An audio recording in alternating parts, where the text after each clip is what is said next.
The man's skull cracked against the tile floor like dropped glass. His lips were already blue. No one moved, except her. Claire Evans had seen death before. 22 years as an ER nurse meant she could smell it walking through a door. But this wasn't her hospital. This wasn't her shift. She was off duty, standing in a pawn shop at 9:47 p.m. on a Tuesday, trying to sell her grandmother's wedding ring just to make rent. And now a stranger was dying at her feet. She didn't think. She dropped. Her knees hit the floor hard enough to bruise. Her hands found his chest. 30 compressions, 2 breaths. The shop owner screamed into his phone. A teenager filming on his phone backed into a shelf of vintage watches. Claire didn't look up. She just kept pushing, kept breathing for him. When the ambulance arrived, his heart was beating again. She didn't know his name, didn't know what he did. He didn't know that saving him would destroy her life, and then rebuild it into something she never imagined. If you want to see how far a single decision can ripple, how one woman's courage tore down an empire built on silence, then stay with me until the end. Drop a comment with your city. I want to see how far this story travels.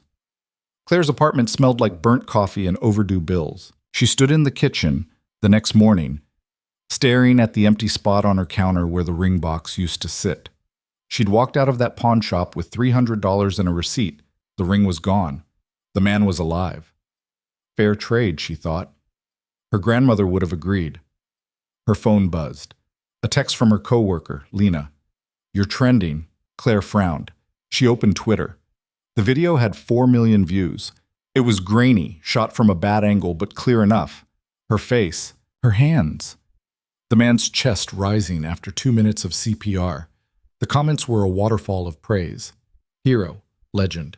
This is what healthcare should be. She closed the app, turned off her phone. She didn't want to be famous. She wanted to pay rent. Silverbrook General Hospital sat on the north side of the city like a glass and steel fortress. Claire had worked there since she was 24. She knew every hallway, every stairwell, every shortcut through the labyrinth of departments that made up the largest trauma center in 3 counties. She clocked in at 6:58 a.m., 2 minutes early like always. Lena was waiting by the lockers. "Did you see it?" "I saw it." "Claire, you're everywhere. People are calling the hospital. The mayor's office tweeted about you." Claire pulled on her scrubs. "Great. Maybe they'll fix the AC in the break room." Lena laughed, but it died fast. "Joanna's looking for you."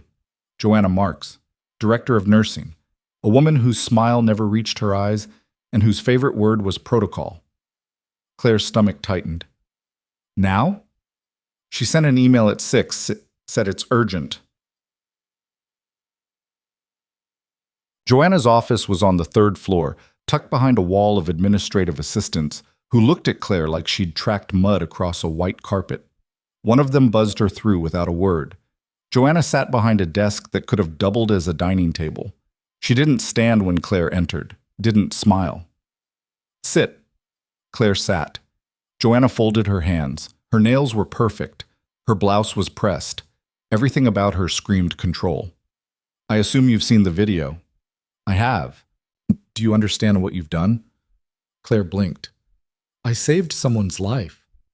You performed a medical intervention while off duty, outside a hospital setting, without consulting legal or administrative oversight." Joanna's voice was flat, clinical. "You exposed this hospital to liability. I was certified. I followed protocol. The man had no pulse. You were not on hospital grounds. You were not on the clock. You acted independently, and now the hospital's name is attached to a viral video we didn't authorize."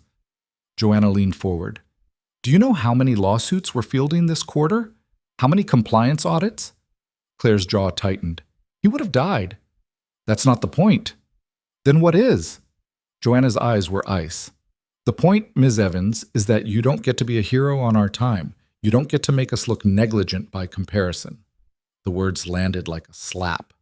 Claire stood. "I didn't make you look negligent. You do that on your own." Joanna's expression didn't change.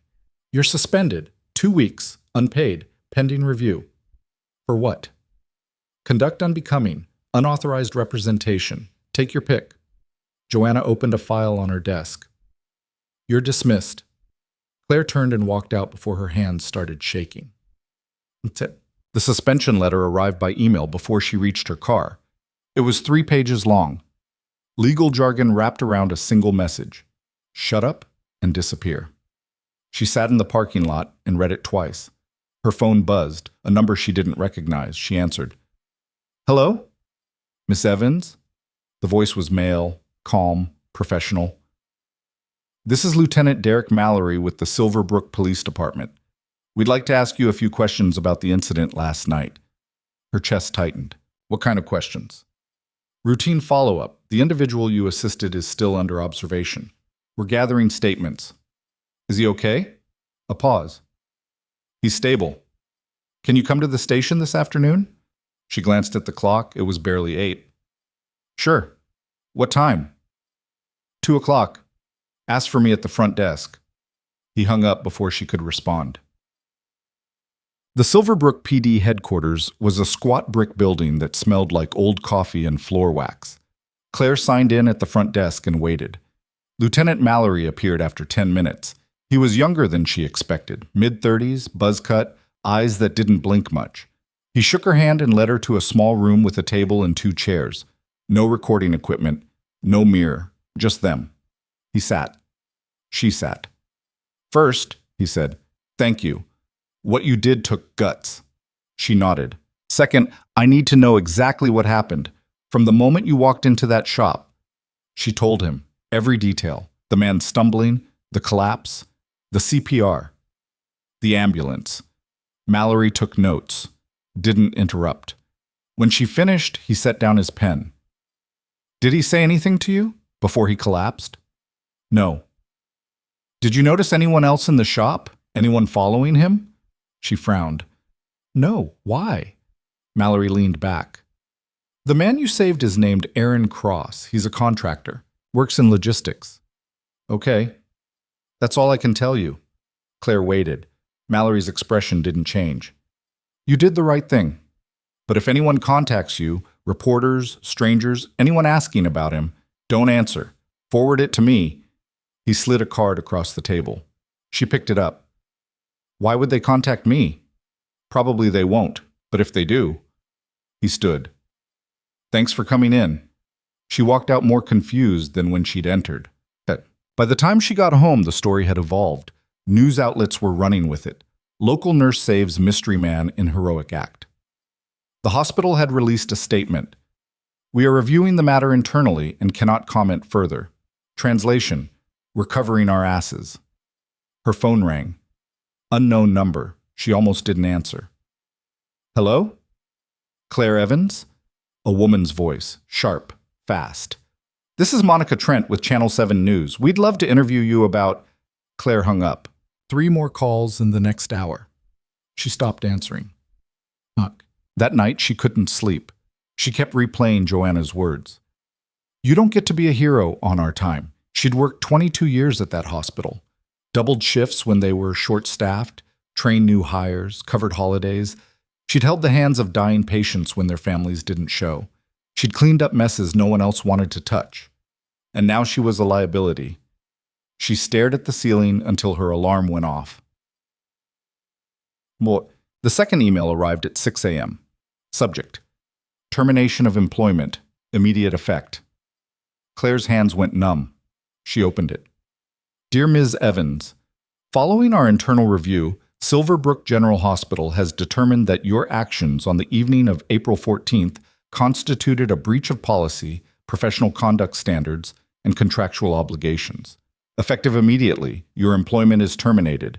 You are not to return to hospital grounds. Your final paycheck and benefits information will be mailed within 14 business days. Regards, Human Resources Department. No signature, no phone number. No explanation beyond the bureaucratic coldness of breach of policy. Claire read it 3 times. Then she threw her phone across the room. Lena called an hour later. Claire let it go to voicemail. The message was short. I'm so sorry. They're saying you violated HIPAA, that you used the hospital's name without permission. It's bullshit, Claire. Everyone knows it. But they're scared. Call me. Claire didn't call back. She sat on her couch and tried to process it. 22 years, gone. Not because she'd done something wrong, because she'd done something right at the wrong time. Her phone buzzed again. Another unknown number. She ignored it. Then another. And another. She turned the phone off and threw it on the cushion next to her. The apartment was too quiet. She could hear the refrigerator humming, the neighbor's TV through the wall, her own breathing. She got up and walked to the window, pulled back the curtain. The street below was normal, cars parked, a couple walking a dog. Nothing unusual. She let the curtain fall. Tab. By noon, the news was everywhere. Hospital fires nurse who saved man's life. The comments section was a war zone. Half the internet was furious. The other half said she deserved it for breaking the rules. The hospital released another statement. Personnel matters are confidential. We stand by our decision. Someone had leaked her employment record. 22 years of spotless performance reviews, 3 commendations, 0 disciplinary actions, until now. A reporter from the Silverbrook Tribune called it a chilling message to healthcare workers everywhere. A state senator tweeted, "When we punish people for saving lives, we've lost our way." The hospital's PR team went silent. Claire's bank account had $417 in it. Rent was due in 6 days. Her health insurance would expire at midnight. She sat on her couch and stared at the wall. The knock came at 8 p.m. She wasn't expecting anyone. She thought about ignoring it. It came again, firmer. She opened the door. A man in a dark suit stood in the hallway. Late 40s, clean-shaven, eyes that cataloged everything in half a second. "Miss Evans?" "Yeah." He held up a badge, Federal, Department of Defense. "I'm Agent Ruiz. I need a few minutes of your time." Her stomach dropped. "What's this about?" "Aaron Cross, sub." She didn't move. Ruiz's expression softened, just slightly. "You're not in trouble, but we need to talk. May I come in?" She stepped aside. Halt. Ruiz didn't sit. He stood near the window, hands clasped in front of him like he was used to waiting.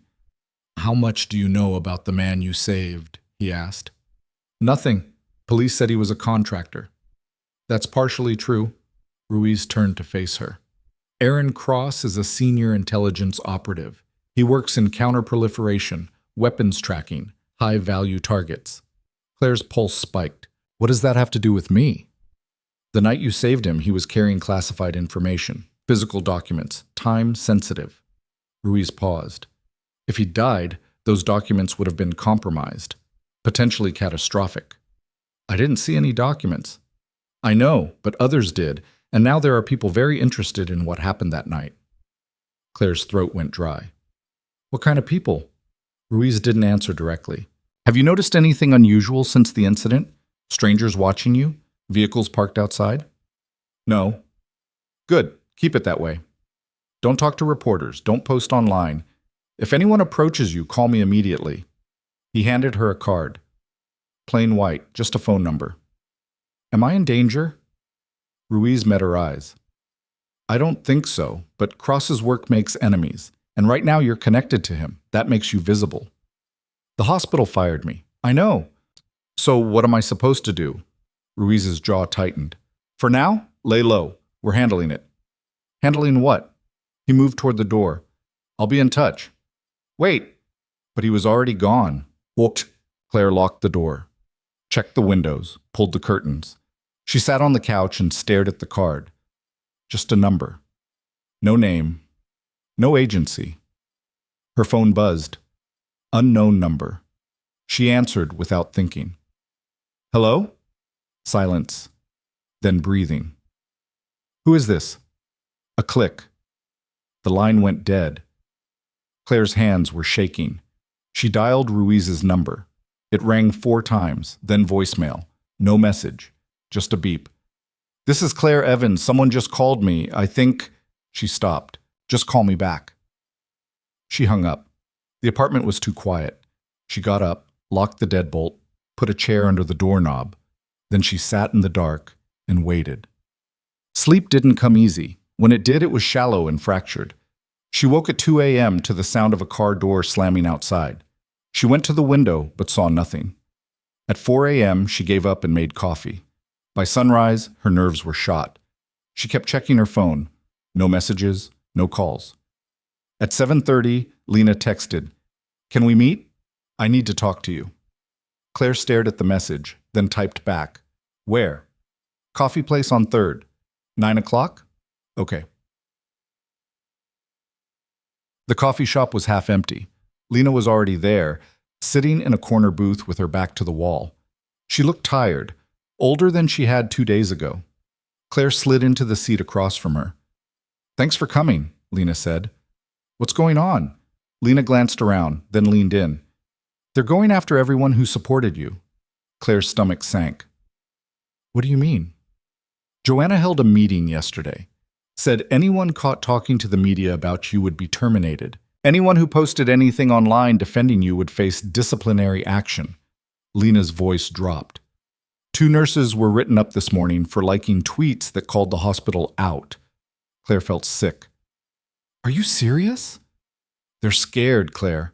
The video made them look bad. So now they're trying to control the narrative, and they're doing it by silencing us. That's illegal. Probably. But who's going to fight it? Most of us can't afford to lose our jobs." Lena's eyes were red. "I'm sorry. I wanted to say something. I wanted to stand up for you. But I have a kid. I can't—" "I know," Claire said.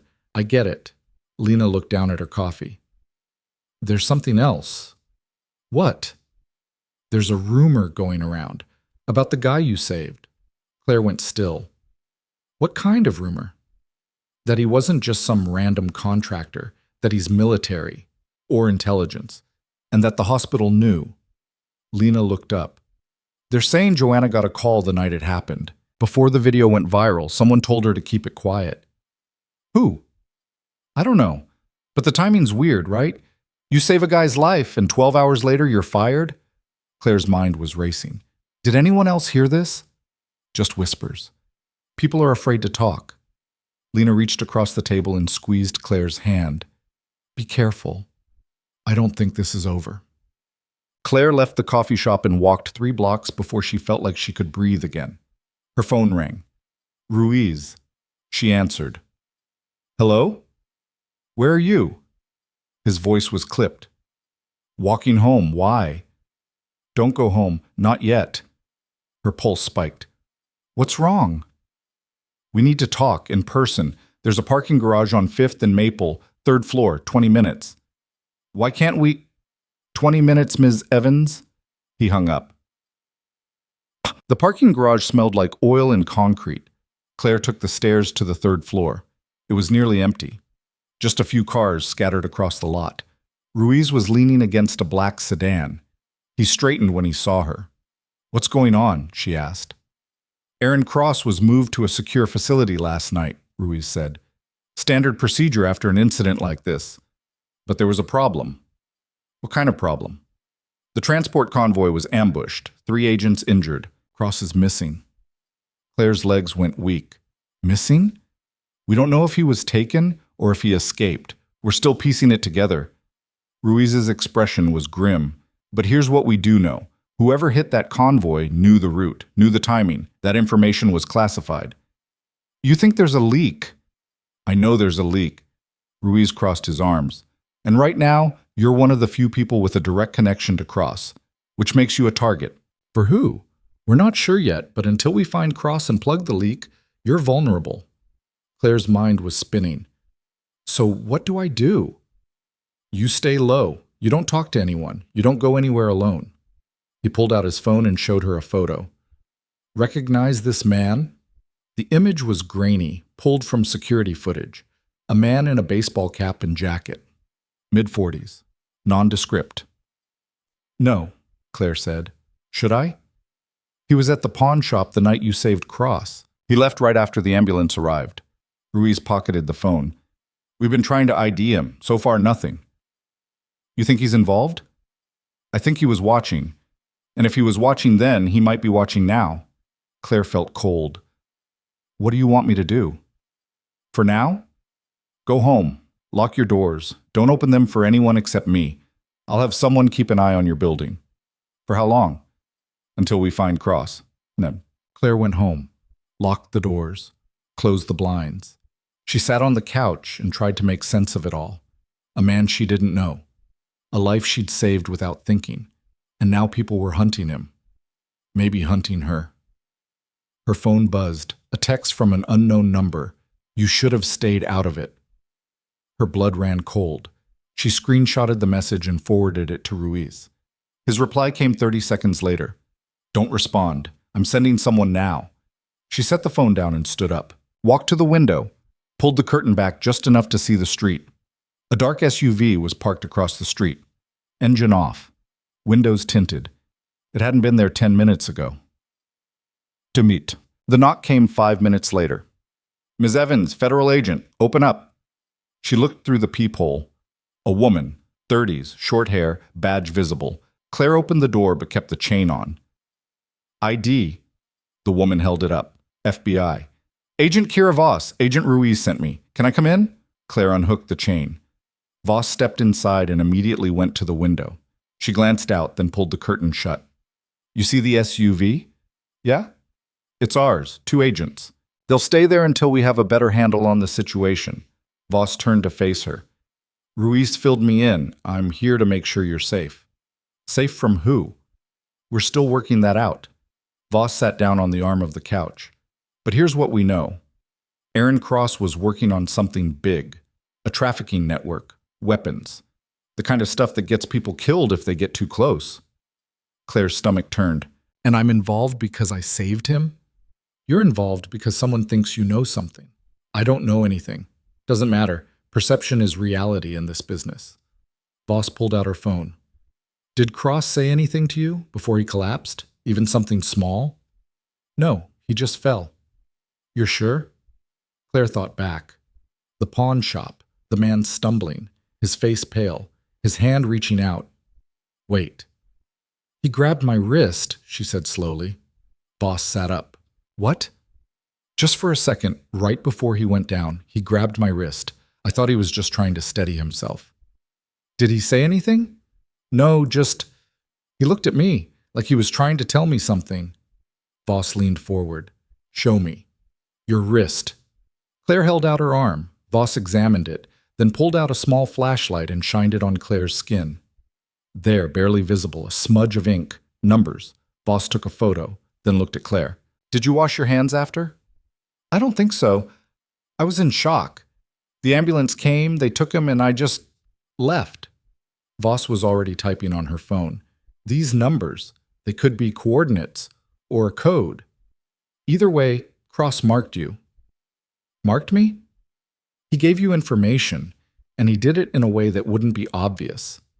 Voss's expression was hard, which means he knew he was in danger, and he trusted you to carry it out. Claire felt like the floor had dropped out. I didn't ask for this. No one ever does. Voss stood. But you're in it now, and we need to figure out what those numbers mean before someone else does. Voss made a call, spoke in low tones. Hung up. We're moving you, she said. Moving me where? Safe house, just for a few days, until we sort this out. I can't just leave. You have nothing more important than staying alive, Voss cut in. Pack a bag. You've got 10 minutes. Claire didn't argue. She went to her bedroom and stuffed clothes into a duffel, toiletries, her phone charger. When she came out, Voss was at the window again. Ready? Yeah. Voss opened the door. Stay close to me. Don't stop for anything. They walked down the hallway, took the stairs instead of the elevator. Voss moved like someone who'd done this 100 times. Outside, the SUV was waiting. Back door open. Claire climbed in. Voss slid in next to her. The door locked automatically. The driver didn't look back, just put the vehicle in gear and pulled into traffic. They drove for 40 minutes, out of the city, into the suburbs, then further, into an area Claire didn't recognize. The safe house was a small, ranch-style home at the end of a cul-de-sac. Unremarkable. Forgettable. Voss led her inside. The interior was clean but sparse. A couch, a table, a small kitchen, 2 bedrooms. You'll stay here, Voss said. Don't answer the door. Don't go outside. Don't use your phone unless it's an emergency. How long? As long as it takes. Claire set her bag down. What happens now? Now we figure out what Cross wanted you to know. Voss pulled out her phone and showed Claire the photo of the numbers again. These could be the key to everything, or nothing, but until we know, you're our best lead. I'm not a lead, I'm just a nurse who did CPR. Voss's expression softened. You're more than that now, whether you like it or not. Voss left an hour later, told Claire to lock the door behind her. Claire did. Then she stood in the middle of the strange house and tried to process it all. 2 days ago, she was a nurse, overworked, underpaid, invisible.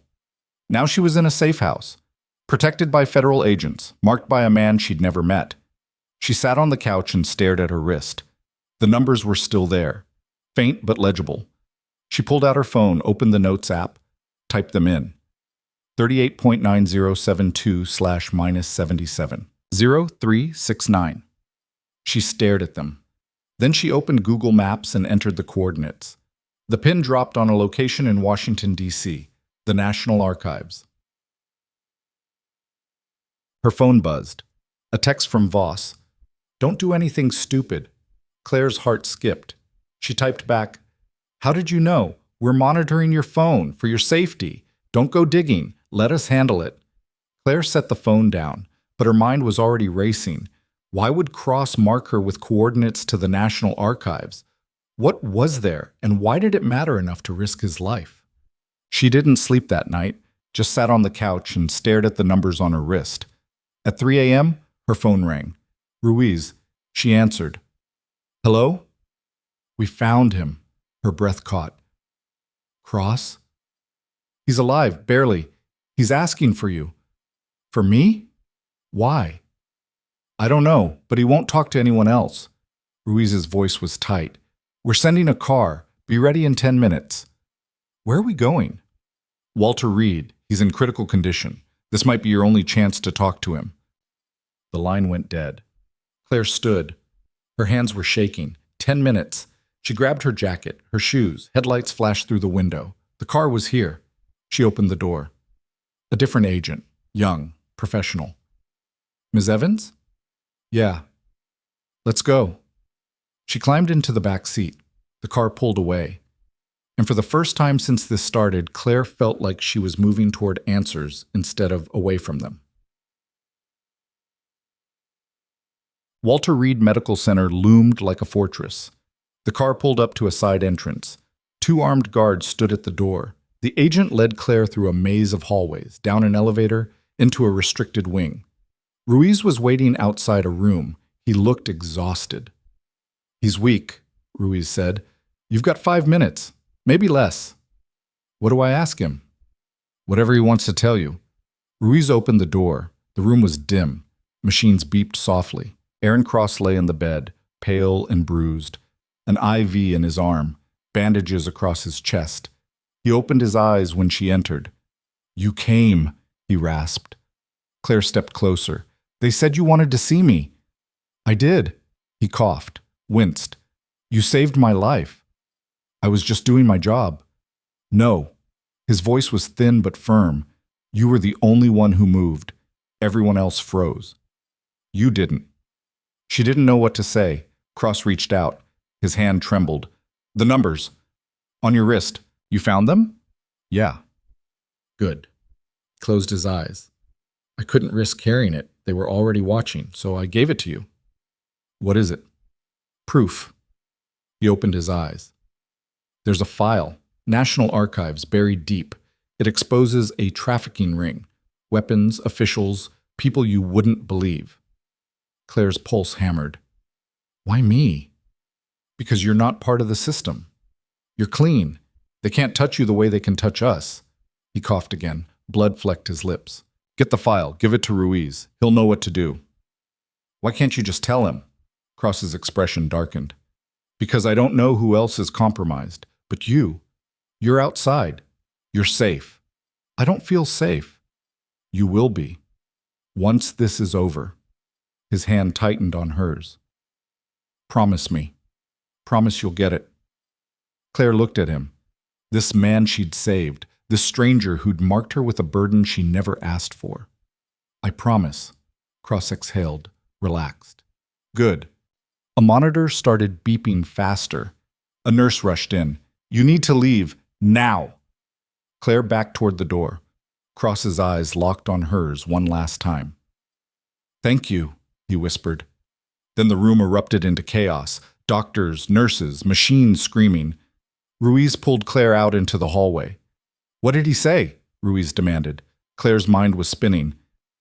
He said there's a file at the National Archives, evidence of a trafficking ring. Ruiz's face went pale. Did he say who? No, just that it's buried, and that he needed someone outside the system to get it. Ruiz looked at the door, the chaos inside, then back at Claire. We need to move fast, he said. If Cross is right, then everyone involved knows he's alive, and they'll be coming for that file. So what do we do? Ruiz pulled out his phone, started typing. We get it first, then. 3 hours later, Claire was in a conference room with Ruiz, Voss, and 2 other agents she didn't recognize. A laptop was open on the table, a map of the National Archives on the screen. The coordinates Cross gave you point to a specific vault, Voss said. Restricted access, government documents. Most of it's been digitized, but some physical files remain. How do we get in? Claire asked. We don't, Ruiz said. You do. Claire stared at him. What? You're not law enforcement. You're not military. You're a civilian with a legitimate reason to be there. Ruiz leaned forward. We'll get you credentials, research access. You go in, find the file, and bring it out. You want me to steal classified documents? We want you to retrieve evidence of a crime, Voss corrected. There's a difference. Not legally. Ruiz's expression hardened. Cross trusted you. He gave you those numbers for a reason. If we send someone official, it'll tip them off. But if you go in as a researcher, no one will look twice. Claire's heart was pounding. And if I get caught? You won't, Voss said. We'll have eyes on you the whole time, in and out, 30 minutes. Claire looked at the map, at the vault, at the coordinates burned into her wrist. When? She asked. Tomorrow morning, Ruiz said, before they have time to move it. That night, Claire couldn't sleep again. She lay in bed and stared at the ceiling. 24 hours ago, she was unemployed, broke, invisible. Now she was about to walk into the National Archives and steal evidence that could bring down people she couldn't even name. Her phone buzzed. A text from Lena. Are you okay? I haven't heard from you. Claire stared at the message, then typed back. I'm fine. Just laying low. I'll call you soon. She didn't send it. Instead, she deleted it and turned off her phone. Because the truth was, she wasn't fine. And she had no idea if she'd ever be again. The morning came too fast. Voss picked her up at 7 a.m., handed her a lanyard with a fake ID. Dr. Sarah Mitchell, independent researcher. Your cover is simple, Voss said as they drove. You're researching Cold War-era documents for a book. You requested access weeks ago. It was approved. You're expected. What if someone asks questions? Answer them. You're a researcher. Act like one. Voss glanced at her. You'll be fine. Claire didn't feel fine.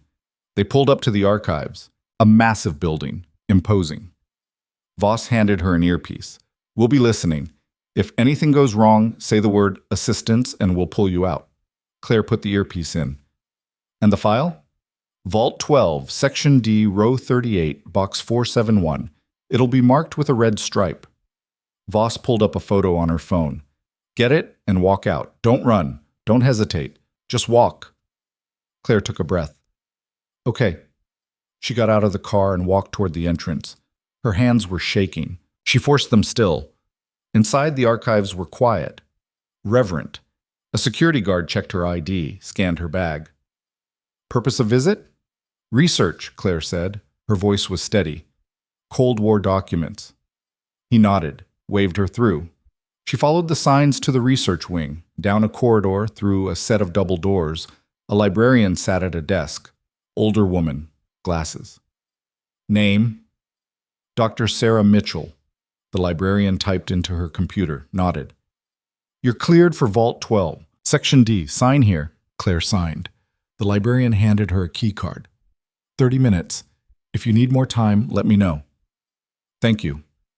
Claire walked through another door, down a narrow hallway, to a heavy steel door marked Vault 12. She swiped the card. The door clicked open. Inside, rows of metal shelves stretched into darkness, each one labeled, each one filled with boxes. She found Section D, Row 38, Box 471, red stripe. She pulled it down. It was heavier than she expected. Inside, a single manila folder. She opened it. Documents, photos, names she recognized. Senators, generals, CEOs, all connected to a network, all complicit. Her stomach turned. In her ear, Voss's voice. You got it? Yeah. Good. Walk out. Now. Claire closed the box, slid the folder inside her bag. She turned and froze. A man stood at the end of the aisle, baseball cap, jacket. The same man from the pawn shop security footage. He smiled. Hello, Ms. Evans. Claire's hand tightened on the strap of her bag. The folder inside felt like it weighed 1,000 pounds. The man took a step closer. His smile didn't reach his eyes. You should put that back. In her ear, Voss's voice crackled. Stay calm. We're coming in. Claire forced herself to breathe. I don't know what you're talking about. Sure you do. He gestured to her bag. Box 471, red stripe. You're not the first person to look for it, but you might be the last. Her legs wanted to run. She locked her knees. Who are you? Someone who cleans up mistakes. He pulled back his jacket just enough. A gun, holstered. Now put the folder back and walk away. You get to go home. Simple. Claire's pulse hammered in her ears, and if I don't? His smile vanished. Then you don't go home at all. Footsteps echoed from the hallway. Fast. Multiple people. The man's head turned slightly. Claire didn't think. She bolted. She ran down the aisle, between shelves. Her bag slapped against her side. Behind her, the man shouted something she couldn't make out. She hit the vault door and shoved through it. The hallway stretched ahead. The librarian's desk was empty. Voss's voice in her ear. East exit. Now. Claire sprinted. Her shoes squeaked on the polished floor. She rounded a corner and nearly collided with 2 security guards running the opposite direction. Hey, stop! She didn't stop. The east exit was ahead. Sunlight streamed through the glass doors. She could see the street, cars, people. She hit the doors hard. They flew open. Outside, a black SUV screeched to the curb. The door swung open. Get in! Voss screamed from the driver's seat. Claire dove into the back. The door slammed.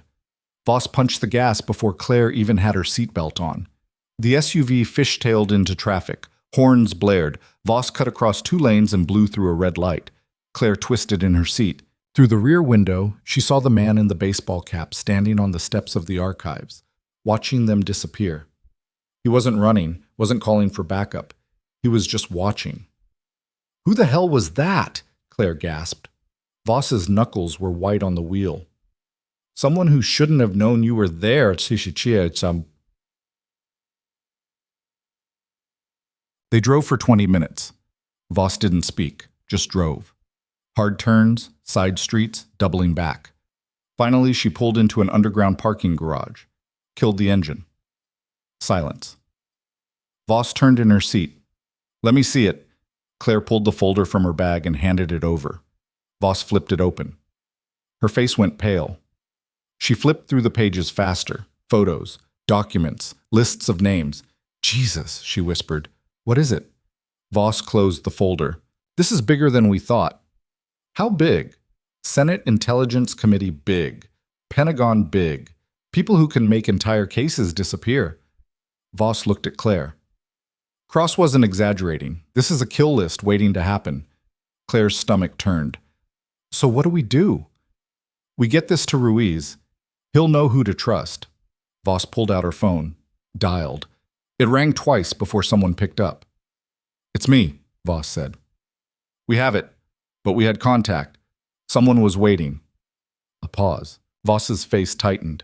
Yeah, inside the vault. He knew exactly where she was going. Another pause.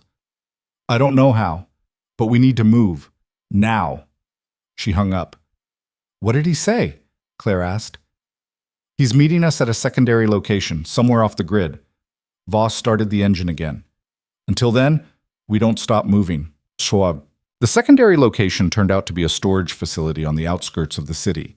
Rows of identical units, no cameras, no security. Ruiz was already there, leaning against his car. He straightened when they pulled in. Voss got out, handed him the folder. Ruiz opened it. His jaw tightened with every page. When he finished, he looked at Claire. You know what this means? That people are going to want me dead? That people are going to try. Ruiz closed the folder. This isn't just trafficking. This is treason. Senators taking payments to look the other way. Generals selling arms to enemies. It goes all the way up.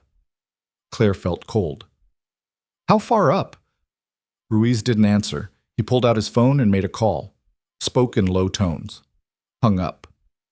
We're taking this to the Inspector General's office. Federal level. Someone who can't be bought. He looked at Voss. Get her somewhere safe. Somewhere no one knows about. What about you? Voss asked. I'm making copies. If something happens to the original, we need backups. Ruiz glanced at Claire. You did good, but this is going to get worse before it gets better. How much worse? Ruiz's expression was grim. The kind of worse where people start having accidents. Voss drove Claire to a motel 2 towns over. The kind of place that took cash and didn't ask questions.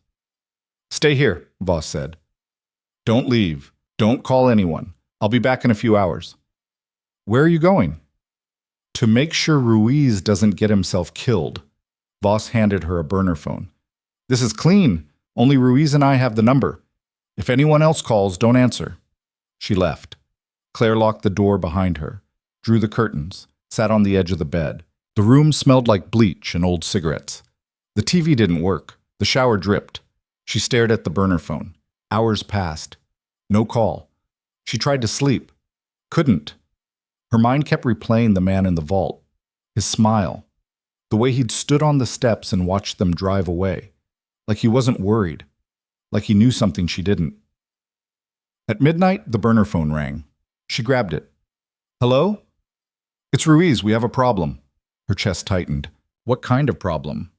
The Inspector General's office was hit 2 hours ago. Armed men. They took everything. Files, computers, hard drives. Claire's blood ran cold. Did they get the folder? No, I still have it. But someone knew we were coming. Ruiz's voice was tight. There's a leak. Someone on the inside. Who? I don't know. But until I figure it out, we can't trust anyone. A pause. I'm going dark for a while. Voss will keep you safe. Don't contact me unless it's an emergency. Wait. The line went dead. Claire stared at the phone. Then she stood and went to the window, pulled back the curtain just enough to see the parking lot. 3 cars, all empty. No movement. She let the curtain fall. Voss didn't come back that night, or the next morning. By noon, Claire was pacing the room. The burner phone sat on the nightstand, silent. She tried calling Voss. It went straight to voicemail. She tried calling Ruiz. Same thing. Her stomach knotted. At 2 p.m., someone knocked on the door. She froze. The knock came again. Housekeeping. Claire didn't move. She hadn't asked for housekeeping. Housekeeping, the voice repeated. She crept to the peephole. A woman in a uniform, cleaning cart beside her. Claire exhaled, opened the door a crack, chain still on. I didn't ask for... The woman shoved the door hard. The chain snapped. Claire stumbled back. The woman stepped inside. She wasn't holding cleaning supplies. She was holding a gun. Sit down, she said calmly. Claire's heart was hammering. Who are you? Someone who wants the folder. The woman kicked the door shut behind her. Where is it? I don't have it. Wrong answer. The woman raised the gun. I'm going to ask one more time. Where is it?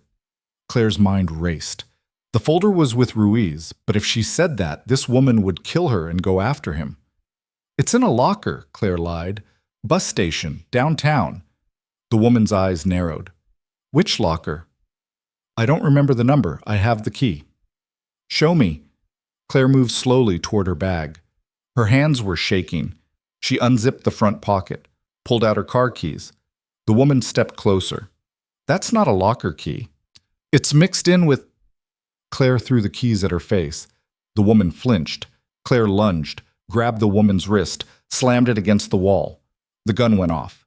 The bullet punched through the ceiling. Plaster rained down. They hit the floor hard. Claire's elbow cracked against the nightstand. Pain shot up her arm. The woman rolled, brought the gun around. Claire kicked, her foot connected with the woman's knee. The woman grunted, dropped the gun. Claire scrambled for it. Her fingers closed around the grip. She'd never held a gun before. It was heavier than she expected. The woman lunged.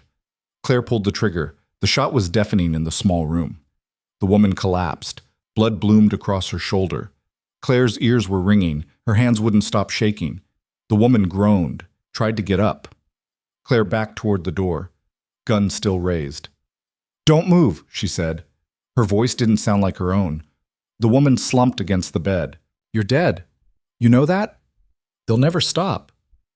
"Who's they?" The woman laughed. It turned into a cough. "Everyone." Claire grabbed her bag and ran. She didn't stop running until she was 6 blocks away. Her lungs burned. Her hands were still shaking. She ducked into an alley and pulled out the burner phone. Dialed Ruiz. No answer. She tried Voss. Nothing. She was alone. She leaned against the brick wall and tried to think. The woman said they'd never stop, which meant more were coming. She couldn't go back to the motel. Couldn't go home. Couldn't trust anyone. Except maybe one person. She scrolled through her old phone's contacts, found Lena's number, dialed it on the burner. It rang 3 times. "Hello?" Lena's voice was cautious. "It's Claire." A pause. "Oh my God. Are you okay? Everyone's been looking for you. The news said, I need your help." "What's going on?" "I can't explain right now, but I need a place to stay, just for a few hours, somewhere no one would look." Lena hesitated. "Claire, you're scaring me. I know, I'm sorry, but I'm in trouble, real trouble, and I don't have anyone else to call." Another pause, longer this time. "Okay," Lena said finally. "I have a friend. She's out of town. I'm watching her place. It's on the south side, near the old rail yard. Can you text me the address?" "Yeah, but Claire, be careful." "I will." The text came through 30 seconds later. An address. Nothing else. Claire memorized it, deleted the message. Then she started walking. The house was small, tucked between 2 vacant lots. The neighborhood looked like it had been forgotten a decade ago. Lena was waiting on the porch. She stood when Claire approached. "Jesus, you look awful." Claire almost laughed. "Thanks." Lena unlocked the door and led her inside. The house was cluttered but clean. Mismatched furniture, plants everywhere. "My friend's a little eccentric," Lena said, "but it's safe. No one knows about this place." Claire set her bag down. "I can't stay long. What happened?" Claire looked at her. Lena had been her friend for 6 years, had covered her shifts, had brought her coffee when she was drowning, had stood by her when everyone else turned away. "Someone tried to kill me," Claire said. Lena's face went white. "What?" "The guy I saved. He wasn't just anyone. He was involved in something big, and now people think I know too much." Claire sat on the couch. "I didn't mean for any of this to happen."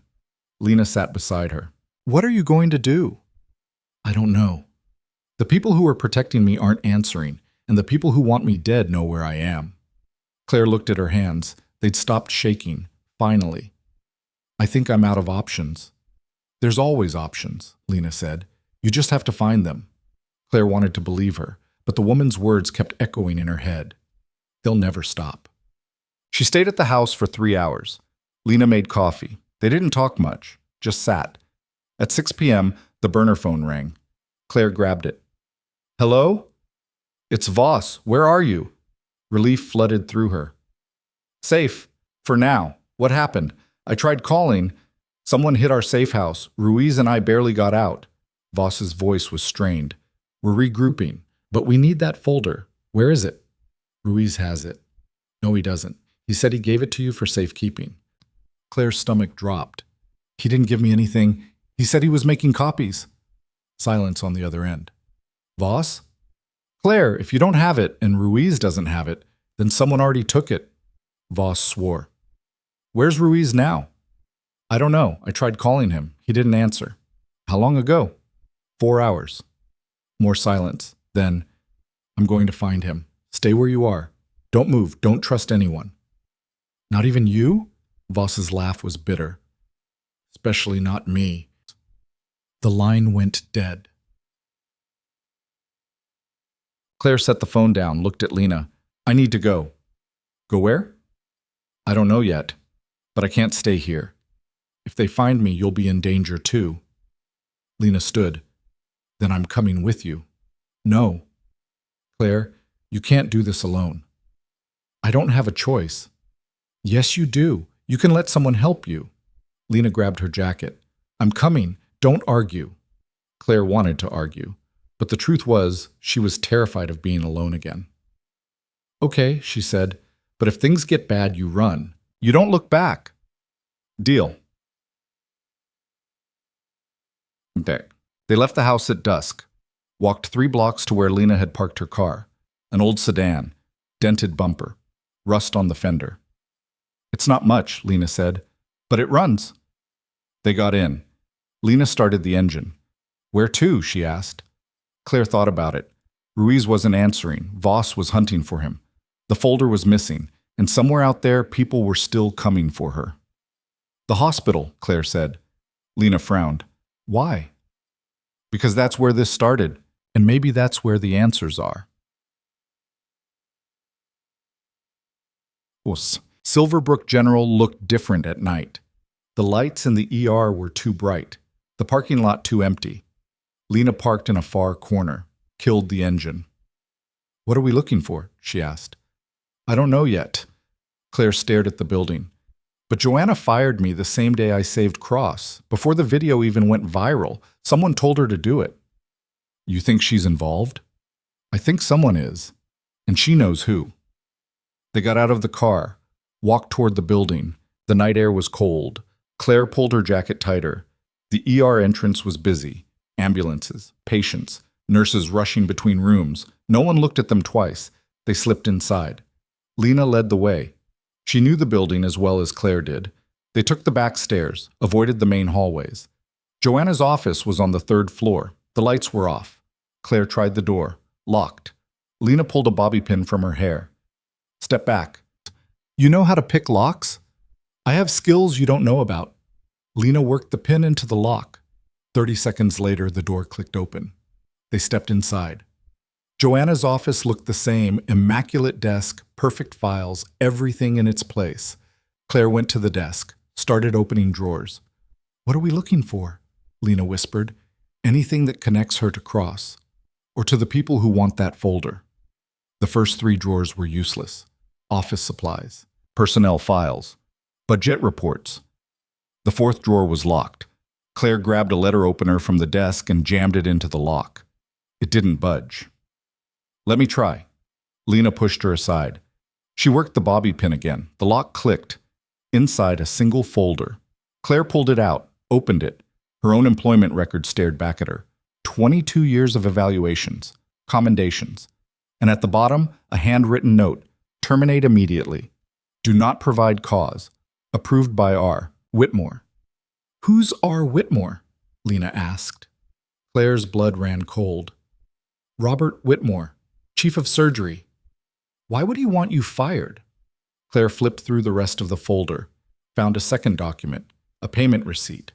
$50,000, transferred from an offshore account to Joanna's personal account, dated the night Claire saved Cross. They paid her, shh, Claire said. Someone paid her to fire me. But why? Claire's mind raced. To discredit me. If I'm fired for breaking policy, no one takes me seriously. If I try to come forward, they can say I'm bitter, unstable. Come forward with what? With whatever Cross wanted me to find. Lena stared at the document. This is insane. It's not insane. It's deliberate. Claire took out her phone, snapped photos of everything in the folder. Footsteps echoed in the hallway. They froze. The footsteps stopped outside the door. A key slid into the lock. Claire shoved the folder back into the drawer. Lena grabbed her arm and pulled her behind the desk. The door opened. Joanna walked in. She didn't turn on the lights, just moved to the window and stood there. Claire and Lena pressed themselves against the floor. Claire's heart was hammering so loud she was sure Joanna could hear it. Joanna pulled out her phone. Dialed. "It's me," she said. Her voice was tight. "We have a problem. The nurse is still alive." A pause. "I don't know how, but she is, and she's asking questions." Another pause. Joanna's jaw tightened. "I don't care what it takes. Find her, and make sure she doesn't talk." She hung up. Claire's hands were shaking again. Joanna stood at the window for another minute. Then she left. Locked the door behind her. Claire and Lena stayed frozen for 30 seconds. Then Lena whispered, "We need to get out of here." They crawled out from behind the desk. Lena picked the lock again from the inside. They slipped into the hallway. It was empty. They took the stairs. Moved fast. Didn't stop until they were outside. The parking lot was quiet. Lena's car was where they'd left it. They got in. Lena started the engine. "Where now?" she asked. Claire pulled out the burner phone, dialed Voss. No answer. Tried Ruiz. Still nothing. She stared at the phone. Then it rang. Unknown number. She answered. "Hello? Ms. Evans?" A man's voice, calm, familiar. "This is Robert Whitmore." Claire's breath caught. "I believe you have something that belongs to me," Whitmore said, "and I'd like it back." "I don't know what you're talking about. Don't insult my intelligence. Aaron Cross gave you coordinates. You retrieved a folder. I want it." "I don't have it." "Then who does?" Claire's mind raced. "The FBI." Whitmore laughed. "No, they don't, because if they did, I'd already be in custody, which means it's still out there, and you know where it is. Even if I did, why would I give it to you? Because if you don't, people you care about will start dying. Your friend Lena, for instance." Claire's blood turned to ice. Whitmore continued. "She's in the car with you right now, isn't she? Blue sedan, dented bumper, parked outside the hospital." Claire looked around wildly. No one in the parking lot, no cars running. "How are you, Cole?" "I have eyes everywhere, Ms. Evans. Cameras, informants, people you trust." Whitmore's voice was smooth. "Now here's what's going to happen. You're going to meet me. You're going to tell me where the folder is, and in exchange, I'll let you and your friend walk away." "I don't believe you." "Then Lena dies. Right now. One phone call." Claire's hand tightened on the phone. "Where?" "The old Riverside warehouse, east side. 1 hour. Come alone. If I see federal agents, if I see anyone other than you, your friend dies first. Then you." The line went dead. Claire stared at the phone. Lena was pale. "What did he say?" "He wants to meet. 1 hour. Are you going?" Claire looked at her. This woman who'd risked everything to help her, who'd picked locks and hidden her and asked no questions. "I don't have a choice." "Yes, you do. We call the police. We tell them everything." "He said he has people everywhere, cops, feds. If we call anyone, he'll know." "So what do we do?" Claire's mind was spinning. An idea was forming, dangerous, stupid, but it was all she had. "We go to the warehouse," she said, "but we don't go alone." They drove to the south side, to the address Lena had given her earlier, the house with the plants. Inside, Claire pulled out the burner phone, scrolled through the call history, found Voss's number. She texted instead of calling. "Riverside Warehouse, east side, 1 hour. Whitmore wants the folder. Come armed." She hit send. No reply. She waited 5 minutes. Still nothing. "What if she doesn't come?" Lena asked. "Then I go in anyway. That's suicide." "Maybe." Claire stood. "But I'm tired of running. I'm tired of being afraid. These people took my job, my life. They tried to kill me, and I'm done." Lena stared at her. "You're serious?" "Yeah. Then I'm coming with you." "No." "Claire, no, you've done enough. If this goes wrong, I need you alive to tell people what happened." Lena's eyes filled with tears. "I don't want to lose you." "You won't." Claire pulled her into a hug. "But if you do, make sure everyone knows the truth. Promise me." Lena nodded against her shoulder. "I promise." The Riverside warehouse had been abandoned for years. Broken windows, graffiti on the walls, The kind of place where bodies turned up and no one was surprised. Claire parked 2 blocks away. Walked the rest. The sun had set. The area was dark. No streetlights. No cars. She checked her phone. Still no reply from Voss. She was alone. She approached the warehouse. The front door was open, hanging off its hinges. Inside it was darker. Her eyes adjusted slowly. Moonlight filtered through the broken roof, puddles on the concrete floor. "Ms. Evans," Whitmore's voice echoed from somewhere above. She looked up. A catwalk. A figure standing in shadow. "I'm here," she said. "So you are." Whitmore stepped into the light. Late 50s, well-dressed. The kind of man who looked like he belonged in a boardroom, not a warehouse. He wasn't alone. 2 men flanked him, both armed. "Where's the folder?" he asked. "Where's the proof you'll let me go?" Whitmore smiled. "You don't have any leverage here. Neither do you. If you kill me, you'll never find it." "I disagree. I have very persuasive methods." He nodded to one of the men. "Bring her up." The men started down the stairs. Claire backed toward the door. "I wouldn't run," Whitmore called. "There are 3 more outside. You won't make it 10 feet. Claire stopped. The men reached her. One grabbed her arm, yanked her toward the stairs. She didn't resist. Let them drag her up. On the catwalk, Whitmore was waiting. "Last chance," he said. "Where is it?" Claire met his eyes. "Safe. With someone you'll never find." Whitmore sighed. "That's disappointing." He nodded to one of the men. The man raised his gun. Claire closed her eyes. A shot rang out, but she didn't fall. The man beside her did. Chaos erupted. More gunfire, shouts. Whitmore dove behind a crate. Claire hit the deck, covered her head. Through the broken windows, she saw muzzle flashes.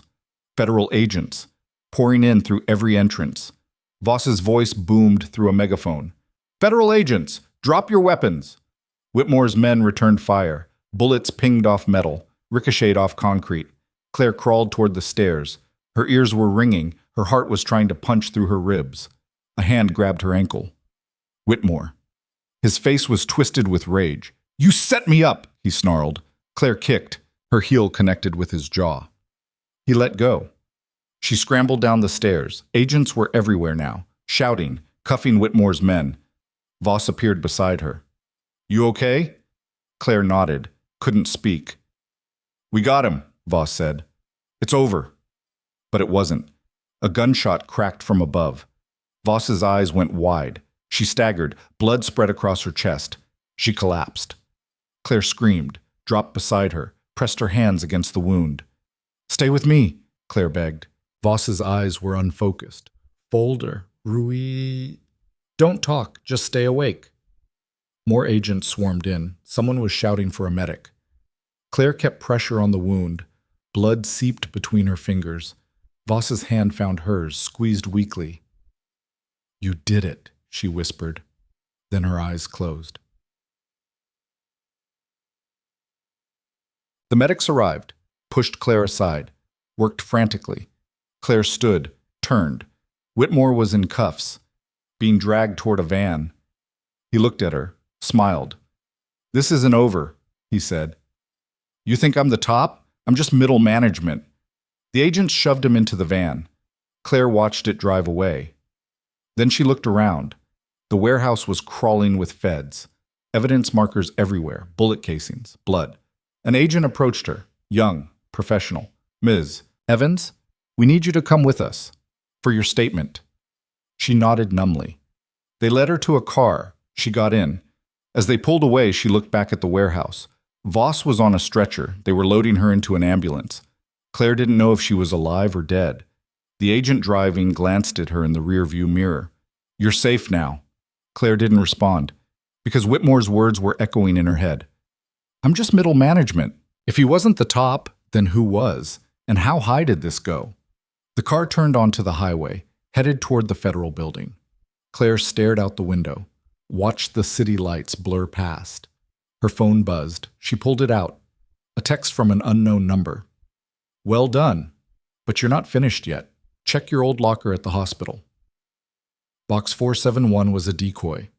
The real file is somewhere you've had access to all along. Claire's hands went cold. She looked at the agent driving. I need to go back to the hospital. Ma'am, we need your statement first. Now, it's urgent. The agent hesitated, then radioed in. After a brief conversation, he changed direction. 20 minutes later, they pulled up to Silverbrook General. Claire got out, walked inside like she still worked there. No one stopped her.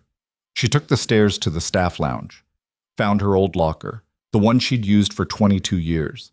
It was still there, unlocked, cleaned out, except for one thing, a USB drive, taped to the inside of the door.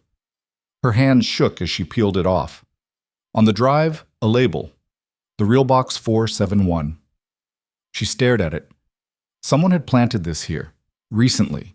Someone who knew she'd come back. But who? And what was on it? She pocketed the drive and walked out. The agent was waiting by the car. Find what you needed? He asked. Yeah, Claire said. But as she got into the car, one thought consumed her. If the folder from the archives was a decoy, then everything she'd risked her life for was a lie. And whoever sent that text knew exactly what she'd do next. The USB drive felt like it was burning a hole through her pocket. Claire sat in the back of the federal car, watching streetlights strobe past, and tried to keep her breathing steady. The agent driving hadn't asked what she'd found, hadn't even looked back. That should have been comforting. It wasn't. Her phone buzzed. Another text from the unknown number. Don't plug it in anywhere connected to a network. They'll trace it, find an air-gapped machine. You have 6 hours before the data corrupts.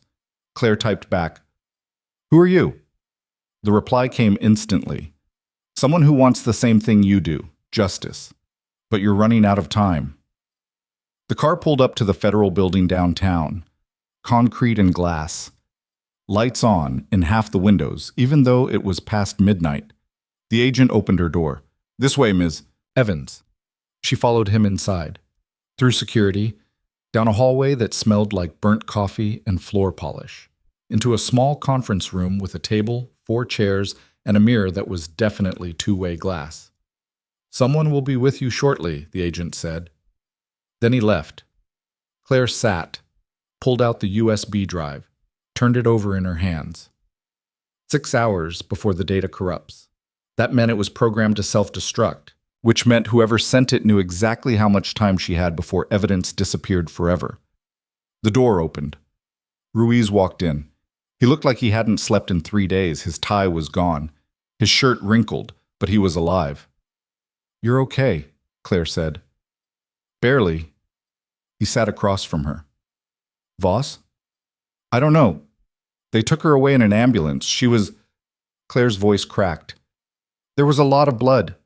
Ruiz closed his eyes. She's tough. She'll make it. Neither of them sounded convinced. He opened his eyes. We got Whitmore. He's in custody, singing like a bird. But you were right. He's not the top. He's connected to someone higher, someone inside the Senate Intelligence Committee. Who? He won't say. Keeps asking for a lawyer, but we're building the case. The folder you got from the archives was a decoy, Claire interrupted. Ruiz froze. What?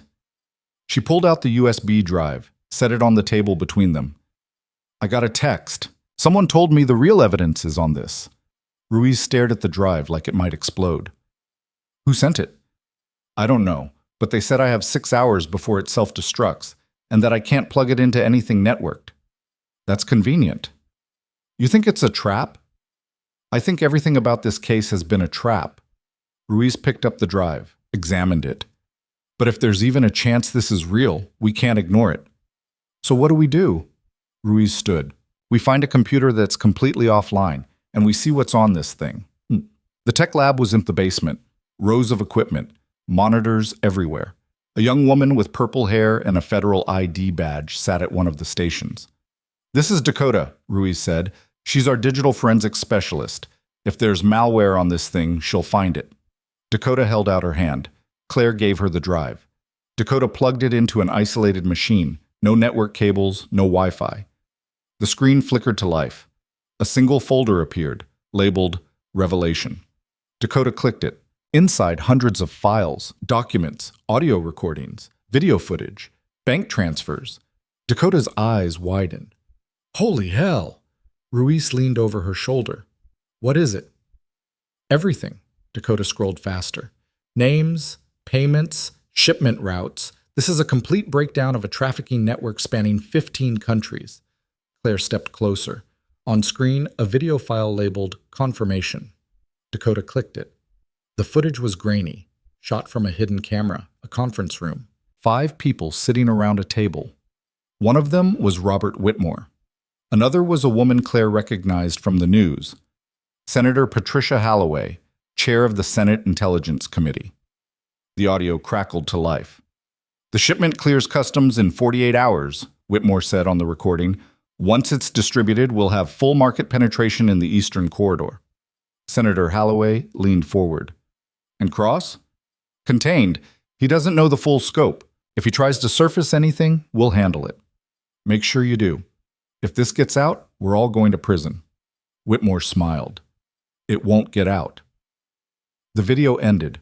Claire felt sick. Ruiz's jaw was tight. When was this recorded? Dakota checked the file metadata. 2 weeks ago. 2 weeks before Cross collapsed in that pawn shop, Ruiz said quietly. He looked at Claire.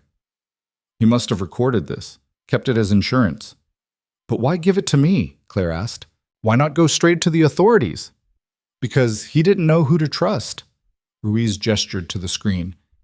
If the chair of the Senate Intelligence Committee is involved, who else is compromised? FBI? DOJ? He needed someone outside the system. So he marked me with coordinates to a decoy, Claire said slowly, to see who would come after it. And when they did, he'd know who was dirty. And you'd know who to avoid, Ruiz finished. He was testing the system, using you as bait. Claire's hands curled into fists. He put a target on my back. Yeah, but he also gave you the one thing that could bring them all down. Ruiz turned to Dakota. Can you make copies? Already on it.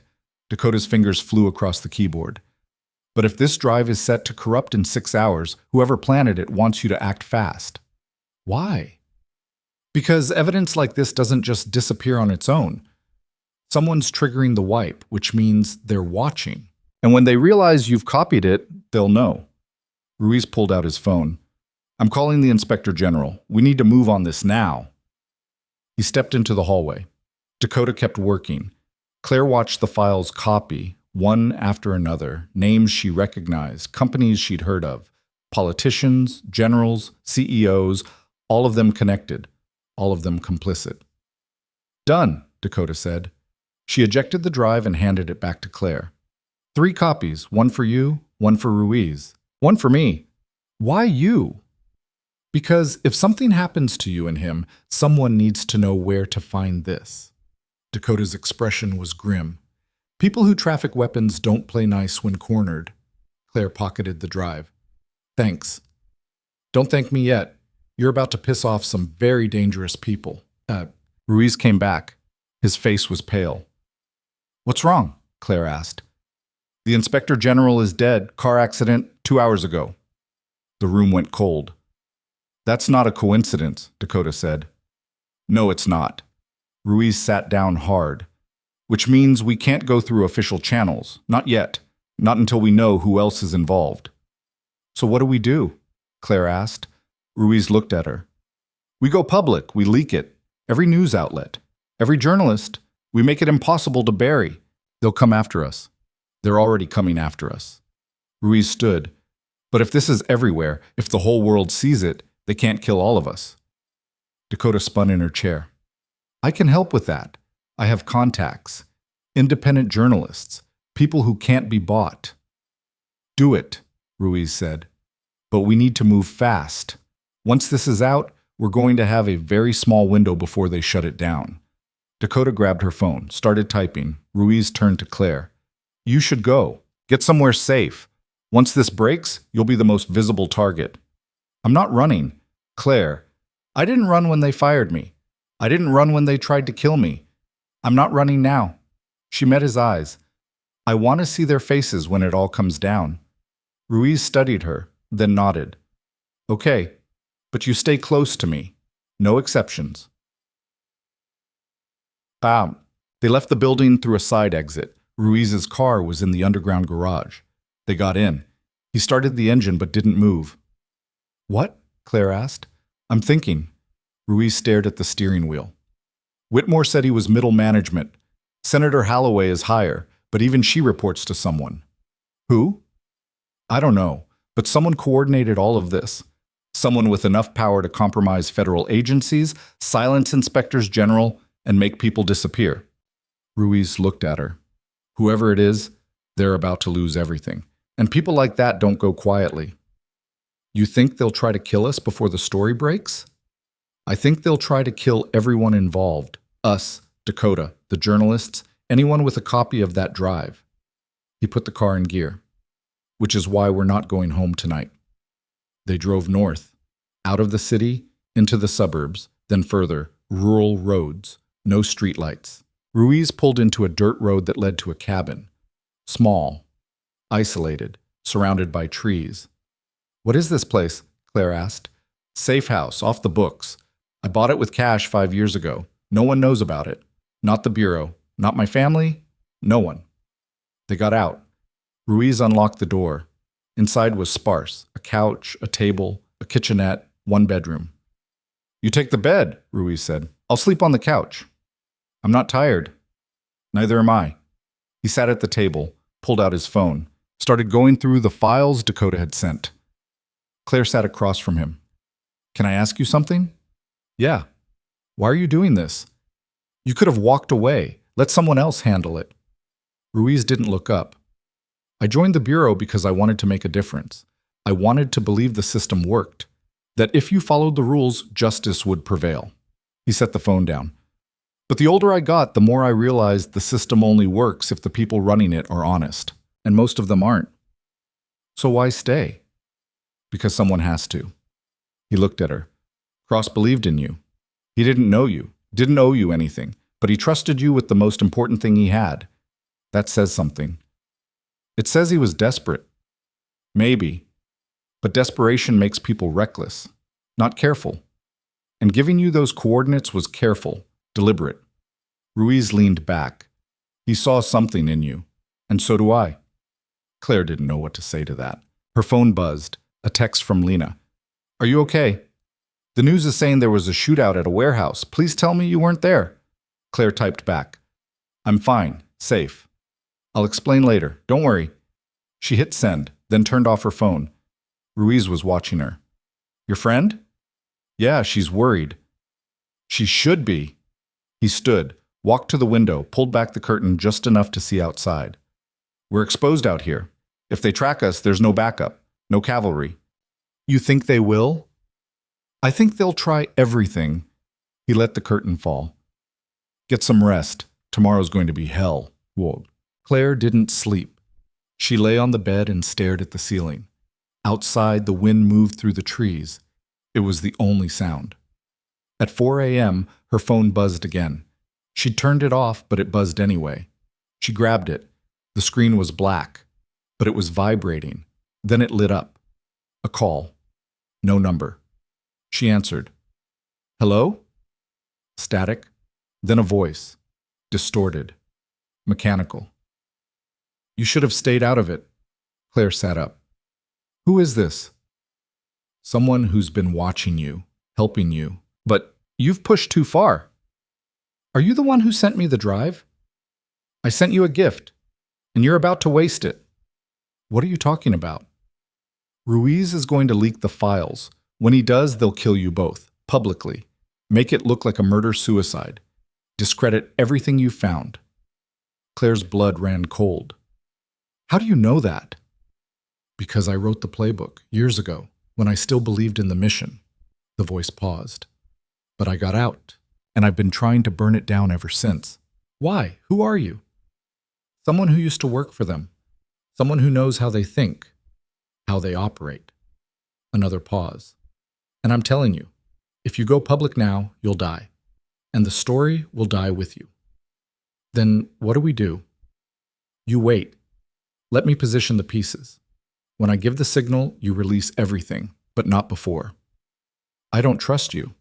You don't have to, but if you want to live, you'll listen. The line went dead. Claire stared at the phone. Then she got up and walked into the main room. Ruiz was asleep on the couch, his phone on the table beside him. She picked it up, unlocked it. He didn't have a password. His messages were open. The last one was to Dakota. Send the files to every contact on the list. Do it at 6 a.m. No delays. Claire checked the time, 4:17 a.m. She had less than 2 hours. She set the phone down and shook Ruiz awake. He jolted upright. What's wrong? Someone just called me. Said if we leak the files now, they'll kill us. Make it look like murder-suicide. Ruiz rubbed his face. Who called you? I don't know. They said they used to work for the people we're going after, that they've been helping us. And you believe them? I don't know what to believe, but they knew you were planning to leak the files at 6 a.m. Ruiz went still. How would they know that? They said they've been watching. Ruiz grabbed his phone. Checked it. No one's touched this, no bugs, no spyware. Then how? I don't know. He stood, walked to the window, looked out. Maybe they're bluffing, trying to scare us into waiting. Or maybe they're right. Ruiz turned. If we wait, we give them time to move the evidence, destroy copies, silence witnesses. Every second we delay, they get stronger. And if we don't wait, we die, and the evidence dies with us. They stared at each other. Finally, Ruiz said, It's your call. Why mine? Because Cross gave this to you, not me. You're the one who carried it this far. He crossed his arms. So what do you want to do? Claire thought about it. About the woman in the motel with the gun. About Whitmore in the warehouse.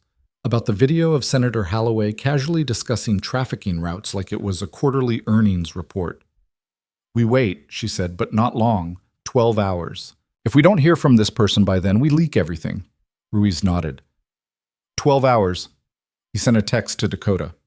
Hold the leak. We'll advise. The reply came instantly. You sure? Yes. Stand by. Ruiz set the phone down. Now we wait. Mom. The sun came up. Neither of them had slept. At 8 a.m., Ruiz made coffee. It was terrible. Claire drank it anyway.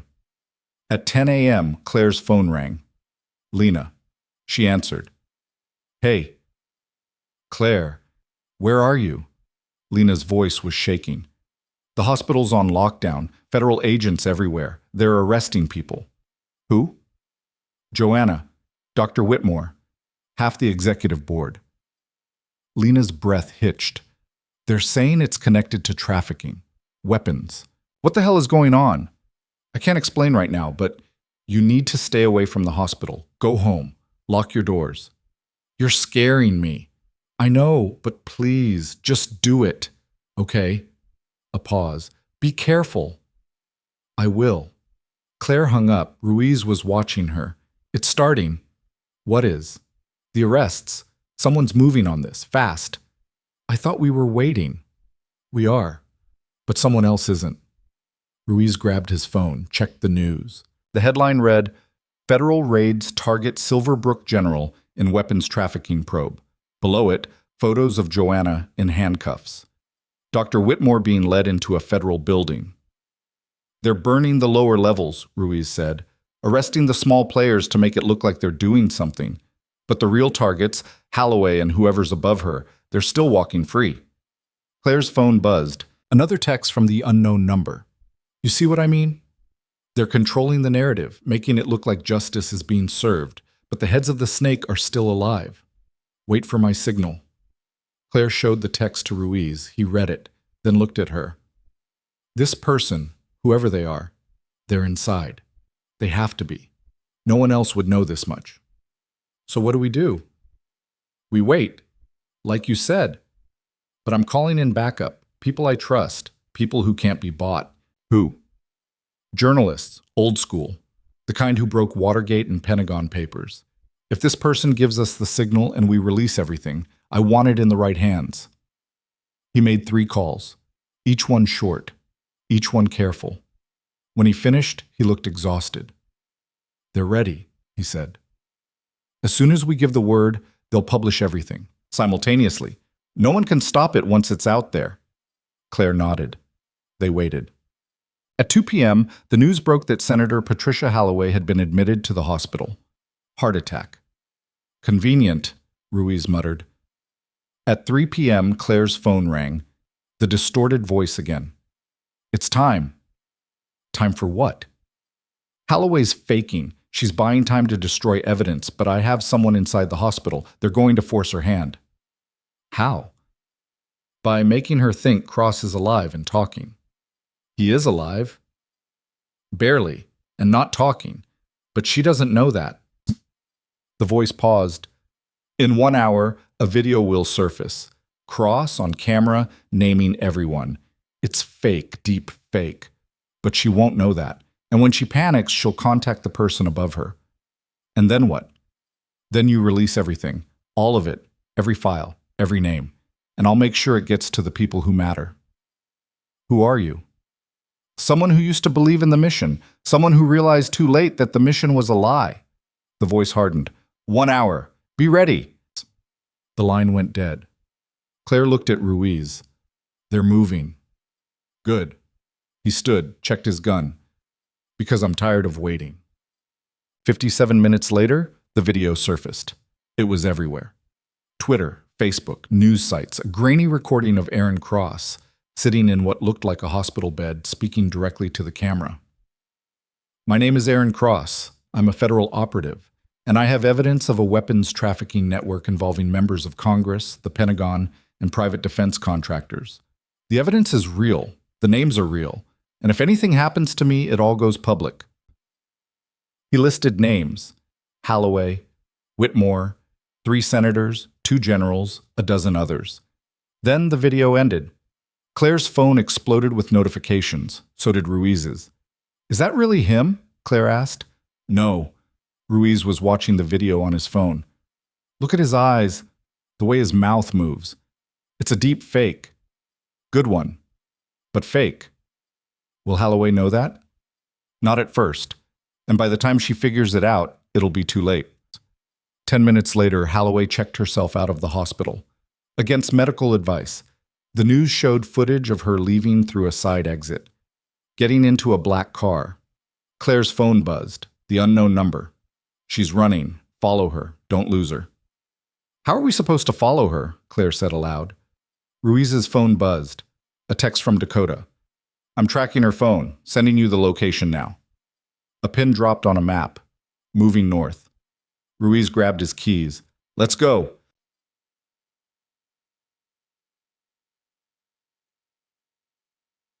They followed the signal for 40 minutes, out of the city, into the mountains. The roads got narrower, the trees thicker. The pin stopped at a location marked private property. Ruiz pulled over half a mile away, killed the engine. We go on foot from here, he said. They got out, moved through the trees, quiet, careful. Ahead, a compound, high fences, security cameras, guards at the gate. What is this place? Claire whispered. I don't know, but it's not on any federal registry. They circled around, found a spot where the fence had a gap, slipped through. Inside, the compound was massive. A main house, several outbuildings. Vehicles parked in neat rows. Holloway's car was there. They moved closer, staying low, using the buildings for cover. Voices drifted from the main house, raised, angry. Ruiz pulled out a small recording device, pointed it toward the open window. Holloway's voice. Told you this was contained. You said Cross was handled. A man's voice. Calm, cold. He was. Someone brought him back. Then handle it again. It's not that simple. The video is everywhere. If we move on him now, it confirms everything. So what do you suggest? We burn it all. The files, the witnesses, everyone connected. Including the nurse. Especially the nurse. She's the weak link. Kill her, discredit her, and the whole thing falls apart. Claire's blood turned to ice. Ruiz pulled her back, away from the window. They crouched behind a truck. We need to get out of here, he whispered. Not yet. We need to see who that is. Claire, we're this close. I need to know. Ruiz hesitated, then nodded. They crept around the side of the house, found another window. Inside, Holloway stood with her back to them. Across from her, A man in a suit, late 60s, silver hair, a face Claire recognized from 1,000 news broadcasts. Vice President Marcus Delano. Claire's hands went numb. Ruiz's face was pale. Jesus Christ. The vice president was talking. Too much exposure. We need to disappear for a while. Let this blow over. It's not going to blow over, Holloway snapped. Cross-named names. If those files surface, they won't. I have people scrubbing every server, every hard drive. By tomorrow, there'll be nothing left. What about the copies? What copies? The nurse, Ruiz, Dakota Wells. They have copies. Delano smiled. Not for long. A phone buzzed. Delano pulled it out, answered. Yes? His face changed. When? A pause. Then, find them, now. He hung up, looked at Holloway. They just released the files. Every news outlet, every journalist, it's everywhere. Holloway's face went white. How? I don't know, but it doesn't matter. Delano's voice was ice. We're leaving, right now. The jet's ready. Leaving where? Somewhere without extradition. They moved toward the door. Ruiz grabbed Claire's arm. We need to go, now. They ran, back through the compound, toward the fence. Behind them, shouts. Guards running, dogs barking. They hit the fence, squeezed through the gap. Gunfire erupted. Bullets tore through the trees. They ran faster, reached the car. Ruiz jammed the keys in the ignition. The engine roared to life. They peeled out, tires screaming. In the rearview mirror, vehicles poured out of the compound, following. They're coming, Claire said. I know. Ruiz floored it. The road was narrow, winding. Ruiz took the turns too fast. The car fishtailed, barely held. Behind them, headlights, getting closer. Ruiz grabbed his phone, tossed it to Claire. Call Dakota. Tell her we need extraction. Now. Claire dialed. Dakota picked up on the first ring. We released everything, Dakota said. It's everywhere. You did it. We need help. They're chasing us. Claire looked at a road sign. On Mountain Ridge Road, heading south. We need... Gunfire shattered the rear window. Glass exploded. Claire screamed. Ruiz swerved. The car clipped a tree. Spun. They slammed into a ditch. The airbags deployed. White powder everywhere. Claire's ears were ringing. Out! Ruiz gasped. Get out! They kicked open the doors, stumbled into the trees. Behind them, the headlights stopped. Doors opened. Find them, a voice commanded. Claire and Ruiz ran. Branches tore at their clothes. Roots tried to trip them. Ahead, lights, a highway. They broke through the tree line. A semi-truck blasted past, then another. Ruiz waved his arms. Tried to flag one down. None stopped. Behind them, voices. Flashlights cutting through the darkness. Claire's lungs were burning, her legs screaming. Then, sirens. Police cars, dozens of them, screaming up the highway. They screeched to a stop. Officers poured out, weapons drawn. Federal agents, someone shouted. Down on the ground, now! Claire and Ruiz dropped. Hands behind their heads, the officers surrounded them. But they weren't pointing guns at Claire and Ruiz. They were pointing them at the tree line, at the men emerging with weapons. Drop your weapons, the lead officer commanded. Now! The men hesitated. Then, slowly, they set their guns down. The officers moved in, cuffed them, read them their rights. Someone helped Claire to her feet. A female officer. You Claire Evans? Claire nodded. You're safe now. The whole damn country's looking for you. They were taken to a federal facility, not the same one as before. This one was bigger, more secure. Inside, agents everywhere. Phones ringing, screens showing news coverage. Every channel was running the story. The files, the names, the evidence. Senator Holloway in custody. Vice President Delano's location unknown. Warrants issued. Assets frozen. Claire sat in a conference room and watched it all unfold. Ruiz sat beside her, exhausted, but alive. We did it, he said quietly. Yeah. You okay? Claire didn't answer. She wasn't sure what okay meant anymore.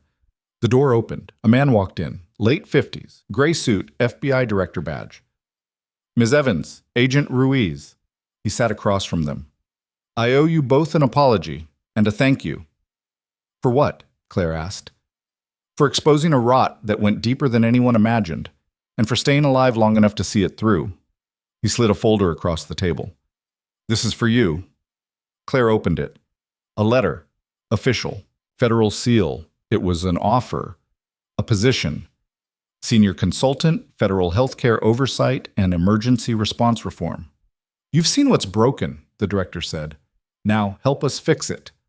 Claire stared at the letter. Then she looked up. What about Voss? She's stable, recovering. She'll make a full recovery. Relief flooded through her. And Cross? Also stable. He'll testify. So will you when the trials start. Trials?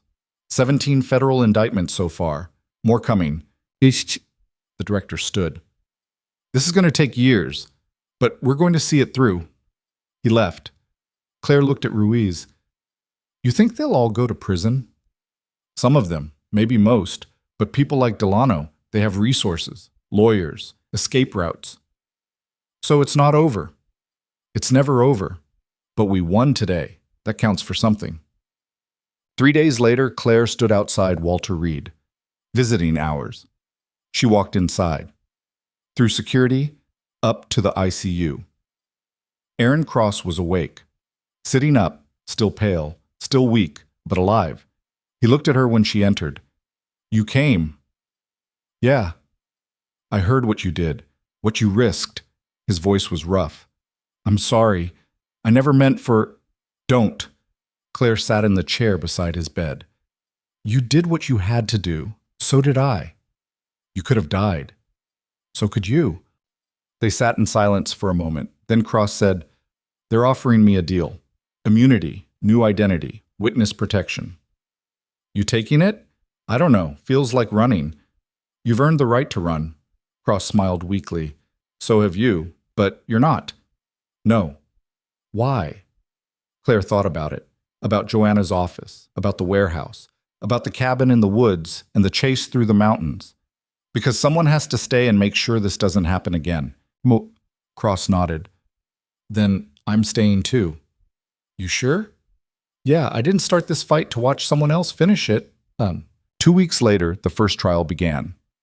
Senator Patricia Holloway, charged with conspiracy, trafficking, and treason. Claire sat in the gallery, watched the prosecutors lay out the evidence. Her evidence.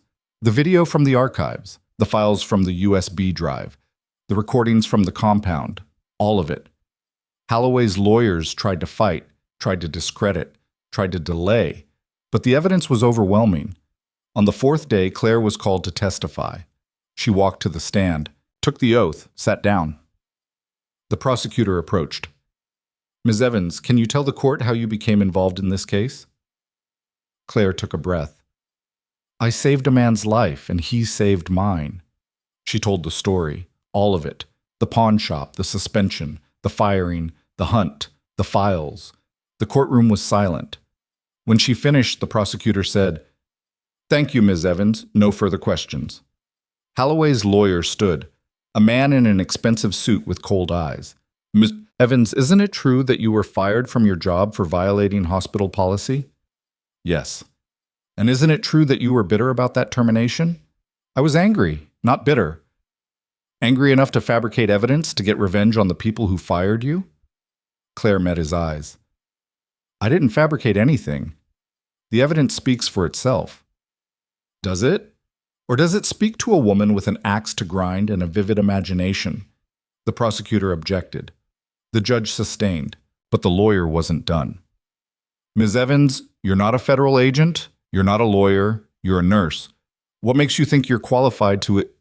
I'm qualified, Claire interrupted, because I didn't look away.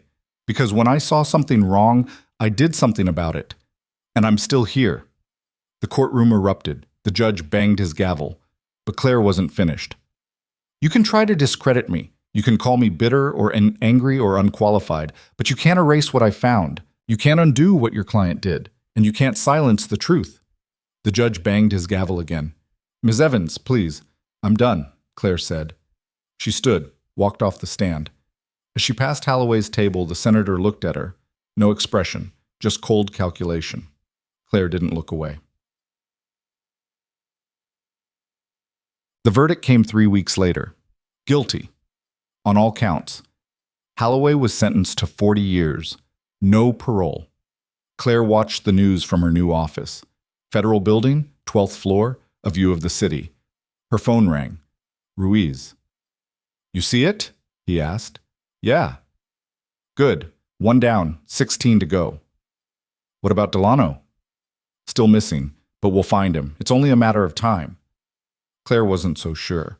Men like Delano didn't get caught unless they wanted to be. "You coming to the thing tonight?" Ruiz asked. "What thing?" "Voss is being awarded the Medal of Valor. You should be there." "I'll try." "Claire, I'll be there, I promise." She hung up. Her computer dinged. An email. From an address she didn't recognize, the subject line, "For your eyes only." She hesitated, then opened it. Inside, a single line of text. "You did well, but the game isn't over. VP Delano sends his regards." Attached, a photo. Claire opened it. Her stomach dropped. It was a picture of her, taken this morning, walking into the federal building from across the street. Someone had been watching her, was still watching her. Her phone buzzed, a text from the same unknown number that had helped her before. "He's baiting you. Don't engage, I'll handle it." Claire's hands were shaking. She typed back, "Who are you?" The reply came instantly. "Someone who's been where you are, and someone who knows how this ends." How does it end? With you making a choice. Trust the system, or burn it all down. Claire stared at the message. Then her office door opened. A man walked in, mid-40s, suit, federal badge. "Ms. Evans, I'm Special Agent Connors. I need to ask you some questions about Vice President Delano's current whereabouts." Claire looked at him, then at her computer screen, the photo still open, the message still there. "I don't know where he is," she said. "Are you sure? Because we have intelligence suggesting he's tried to contact you." Claire's blood ran cold. "I don't know what you're talking about." Connors stepped closer, closed the door behind him. "Ms. Evans, if you're withholding information about a federal fugitive, that's obstruction. I can have you arrested right now." Claire stood. "Then arrest me." They stared at each other. Connors smiled, but it didn't reach his eyes. "I don't think that'll be necessary, but I will be watching, very closely." He turned and left. Claire sat back down. Her heart was hammering. Her phone buzzed again. The unknown number. "Connors isn't FBI. He's one of Delano's. Get out of that building, now." Claire grabbed her bag and walked out of her office, not running.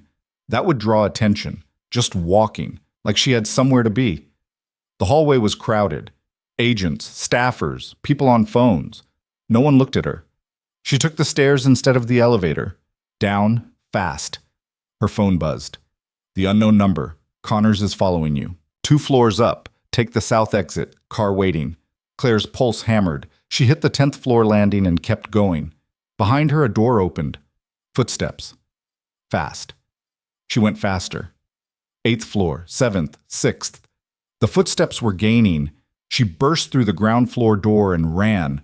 Across the lobby, past security, out the south exit. A black sedan sat at the curb. Engine running, back door open. She didn't think. She dove in. The door slammed. The car accelerated before she even had her seatbelt on. She looked at the driver. A woman, 40s. Short dark hair, eyes that didn't miss anything. "Who are you?" Claire gasped. "Someone who's been keeping you alive." The woman took a hard left, cut through an alley. "My name's Iris Kane. I used to run operations for Delano before I figured out what he really was." "You're the one who sent me the texts." "Yeah." "Why?" "Because I helped build the network Cross was trying to expose. I recruited people, moved money, covered tracks." Iris glanced in the rearview mirror. "And when I realized what we were really doing, I tried to get out. They tried to kill me. So I've been burning it down ever since." Claire's head was spinning. "Connors isn't FBI. He's private security. Delano's cleanup crew. If you'd stayed in that building, you'd be dead in an hour, made to look like suicide." "How did you know he was coming?" "I have someone on the inside, feeding me information." Iris took another turn. "But Delano's getting desperate. The trials are destroying his network." Holloway flipped, started naming names to reduce her sentence. 3 more indictments came down this morning. "Who?" 2 generals, 1 defense contractor, all directly tied to Delano. Iris's jaw tightened. He's losing control, which makes him dangerous. Where are we going? Somewhere he can't reach you, somewhere off every grid. They drove for 90 minutes, out of the city, through small towns, into farmland. Finally, they pulled up to an old barn, paint peeling, roof sagging. Iris killed the engine. Out. Inside, the barn had been converted into a command center. Computers, monitors, maps on the walls. A woman sat at one of the screens. Young, 20s, headphones on. She looked up when they entered. "You're Claire." "Yeah." "I'm Maya. I handle the digital end." She pulled off her headphones.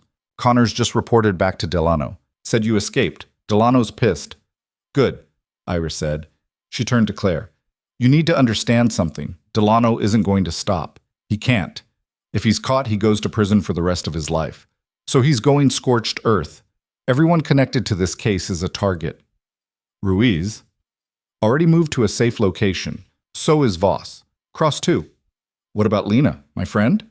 Iris nodded to Maya. "Pull her up," Maya typed. A live feed appeared on one of the monitors. Lena's apartment. Lena sitting on her couch, watching TV. "We've had eyes on her for 3 days," Iris said. "She's safe. For now." Claire exhaled. "Thank you." "Don't thank me yet."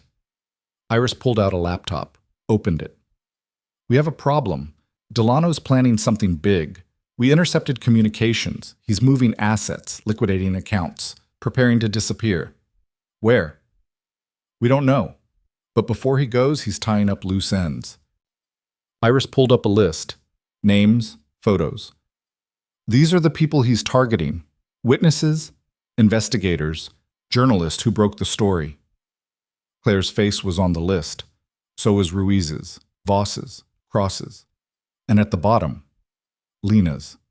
Claire's blood ran cold. "Why Lena? She's not involved." "She's your friend. That's enough." Iris closed the laptop. "Delano doesn't leave loose threads. If he can't get to you, he'll get to the people you care about, force you out of hiding. So what do we do?" "We flip the script, stop reacting, start hunting." Iris stood, walked to one of the maps on the wall. "Delano thinks he's a ghost, untouchable, but everyone leaves a trail. We just have to find it." Maya spun in her chair. "I've been digging into his financials, shell companies, offshore accounts. Most of it's buried, but I found something interesting." She pulled up a document on the main screen, a property deed, registered to a holding company in the Cayman Islands. "This company owns a private airstrip, middle of nowhere, Montana. No commercial traffic, no flight plans filed in 6 months. Except," Iris prompted. "Except for one. Filed 2 hours ago. Departure time, 6 a.m. tomorrow." Claire's stomach tightened. "He's running." "Not yet, but he will." Iris studied the screen. "If we can get to that airstrip before he does, we can end this." "How?" Iris smiled. It wasn't friendly. "By making sure he never gets on that plane." Basa. They spent the next 4 hours planning. Iris laid out the airstrip on a tactical map. 2 buildings, 1 hangar, a single runway. "Security?" Claire asked. "Private, maybe 3 or 4 guys. Delano won't bring an army. Too much attention." Iris marked the approach routes. "We go in quiet, disable the plane, wait for him to arrive, then we take him alive." "And if he doesn't come alone?" "Then we improvise." Iris looked at Claire. "You don't have to do this. You can stay here. Let us handle it." "No, I'm going." "This isn't a trial. This isn't testimony. This is a takedown. People might get hurt." "People have been getting hurt since the moment I saved Cross." Claire met her eyes. "I'm done hiding. I'm done being a target. I want to see his face when it all falls apart." Iris studied her, then nodded. "Okay, but you follow my lead. No heroics." "Deal." Maya cleared her throat. "One more thing. I pulled Delano's phone records. He made a call this morning. To a blocked number, but I traced it." "Who?" Iris asked. "Judge Martin Cassidy, Federal Appellate Court." The room went silent. Cassidy's the one overseeing Holloway's appeals, Iris said slowly. If he's talking to Delano, then the fix is in, Claire finished. Holloway gets her conviction overturned, walks free. Which means we need to move fast. Iris grabbed her jacket. We leave in 2 hours. Get some rest. It's going to be a long night. They drove through the night, 3 vehicles. Iris and Claire in the lead car. Maya and 2 others Claire didn't know in the vehicles behind. The airstrip was in the middle of nowhere. No towns nearby, no lights except stars. They parked a mile out and went the rest of the way on foot. The airstrip was exactly as Maya had described. 2 buildings, 1 hangar. Runway lit by dim floodlights. A small jet sat on the tarmac, sleek, expensive. That's his ride, Iris whispered. She pulled out binoculars, scanned the area. 2 guards, 1 by the hangar, 1 by the plane. Where's Delano? Not here yet, but he will be. Iris checked her watch. We've got 40 minutes before the flight window opens. She signaled to the others. They split up, moving in from different angles. Claire stayed with Iris. They crept toward the hangar, staying low, using the darkness. The guard by the hangar was young, maybe mid-20s, smoking a cigarette. Bored. Iris moved like a shadow. 1 second she was beside Claire. The next she was behind the guard. A quick strike. The guard crumpled. Unconscious. Iris dragged him into the hangar, zip-tied his hands and feet, gagged him. 1 down, she whispered. They moved toward the plane. The second guard was more alert, pacing, hand near his weapon. Iris signaled to one of the others. A man Claire recognized from the barn. He moved in from the opposite side. The guard turned, saw him. Hey! The man raised his hands. Easy. I'm just lost. Looking for... The guard's hand went to his gun. Iris moved, fast, tackled him from behind. They hit the ground hard. The guard tried to shout. Iris clamped a hand over his mouth. The other man helped restrain him. 30 seconds later, the guard was zip-tied and gagged. 2 down, Iris said. She looked at Maya. Disable the plane. Maya pulled out a toolkit, crawled under the jet, started working. Claire kept watch. Her heart was hammering. Her hands were sweating despite the cold. Minutes passed, felt like hours. Finally, Maya crawled out. Done. That plane's not going anywhere. Good. Now we wait. Iris moved everyone into position. Behind the hangar, behind the second building, out of sight. Claire crouched beside Iris. What if he doesn't come? He'll come. Men like Delano always run when the walls close in. They waited. At 5:47 a.m., headlights appeared in the distance. Here we go, Iris whispered. A convoy of 3 black SUVs approached, stopped near the plane, doors opened. Armed men got out, 4 of them, scanning the area. Then Delano stepped out. Even from a distance, Claire recognized him. Silver hair, expensive coat, moving like he owned the world. He walked toward the plane. One of his men followed. Pre-flight's done, sir, the man said. We're clear for takeoff in 5. Delano nodded, started up the stairs. Iris raised her hand, signaled. Floodlights blazed to life, blinding. Federal agents, nobody move! Delano froze on the stairs. His men reached for their weapons. Drop them, Iris commanded. You're surrounded. The men hesitated, looked at Delano. He raised his hand slowly. There's been a mistake. The only mistake, Iris said, stepping into the light, was thinking you'd get away. Delano's eyes narrowed when he saw her. Iris, I should have known. You should have known a lot of things. Oh, Iris kept her weapon trained on him. Like when to quit. This is kidnapping. Illegal detention. I'm the vice president. You're a fugitive. 17 federal indictments. Conspiracy, treason, arms trafficking. Iris's voice was cold. The only place you're going is a cell. Delano laughed.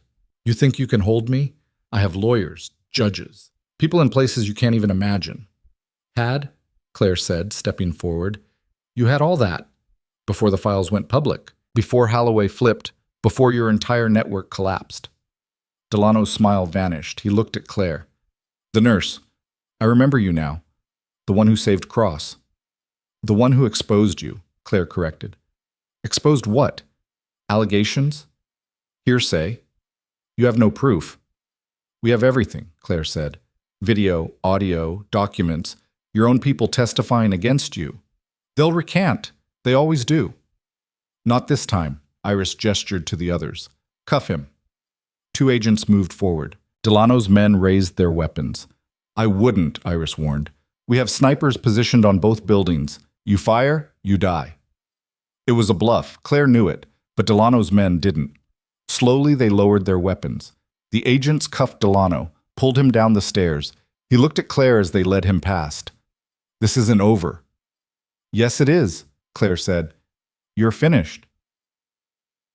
Local police arrived 20 minutes later, then federal marshals. The entire area swarmed with law enforcement. Delano was loaded into a transport vehicle. His men were arrested. The plane was impounded. Claire stood at the edge of the runway and watched the sun come up. Iris walked over. You did good. We're not done yet. The trials will happen, and he'll go to prison. So will everyone else. Iris pulled out her phone. Holloway's appeal was just denied. Judge Cassidy recused himself. Someone leaked his phone records to the ethics committee. Claire smiled. Someone? Someone? Iris looked at her. You should get out of here. Media is going to be all over this in an hour. What about you? I disappear, like always. Iris extended her hand. It was an honor. Claire shook it. Thank you. For everything. Iris nodded, then walked away. Disappeared into the crowd of agents and vehicles. Claire turned and saw Ruiz approaching. He looked exhausted, but relieved. You're okay, he said. Yeah. I heard what you did, taking Delano down. He shook his head. You're either the bravest person I've ever met, or the craziest. Maybe both, Ruiz laughed. Come on, let's get you out of here. What? The trials took 8 months, 17 defendants, hundreds of witnesses, thousands of documents. Claire testified 4 times. Each time she told the truth. Each time the defense tried to tear her apart. They called her bitter, opportunistic, a liar.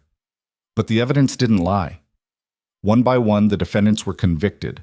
Holloway, Whitmore, the generals, the contractors, and finally, Marcus Delano. The jury deliberated for 3 days. When they returned, the verdict was unanimous. Guilty on all counts. The judge sentenced him to life without parole. Claire was in the courtroom when it happened, sitting in the back, watching. Delano didn't react, didn't speak, just stood as they led him away in shackles. As he passed Claire's row, he glanced at her. She met his eyes. He looked away first. 6 weeks after the trial, Claire stood on the steps of the federal building. Cameras everywhere.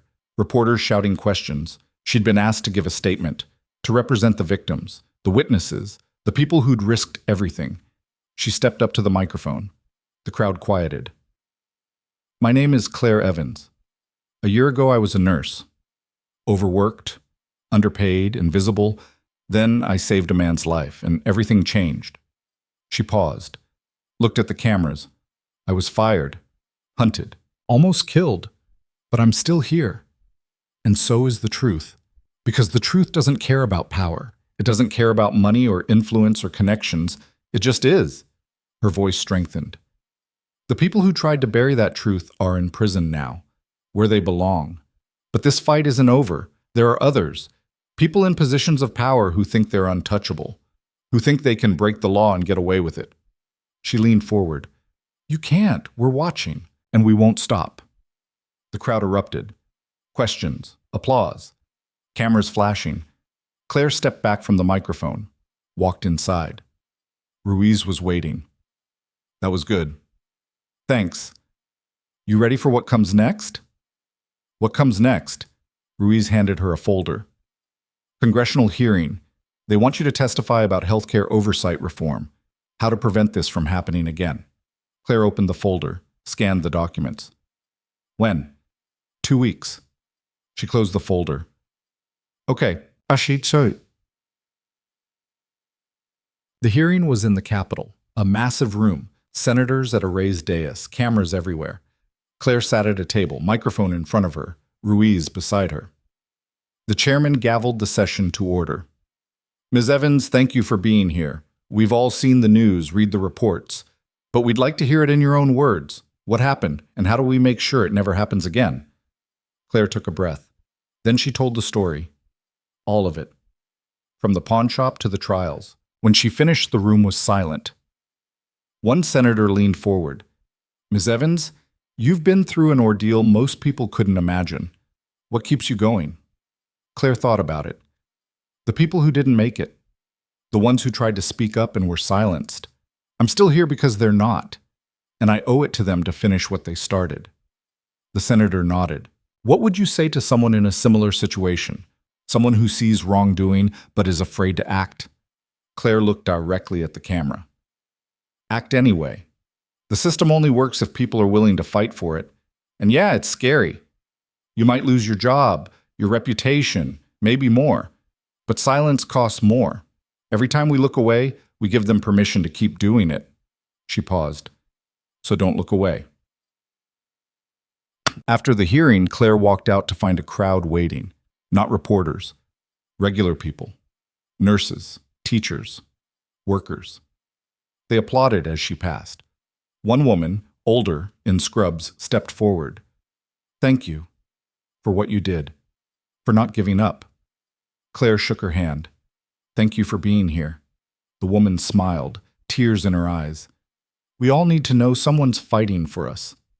Claire nodded, kept walking. Outside, the sun was setting. Ruiz waited by a car. Where to? He asked. Home. You have a home now? Getting one. Small place. Nothing fancy. But it's mine. Ruiz smiled. Good. They drove in silence for a while. Then Ruiz said, Voss is being released tomorrow. Full recovery. She wants to see you. I'll be there. And Cross. He's out of witness protection. Starting a new job. Consulting. Teaching people how to spot trafficking networks before they take root. He's good at that. So are you. Ruiz glanced at her.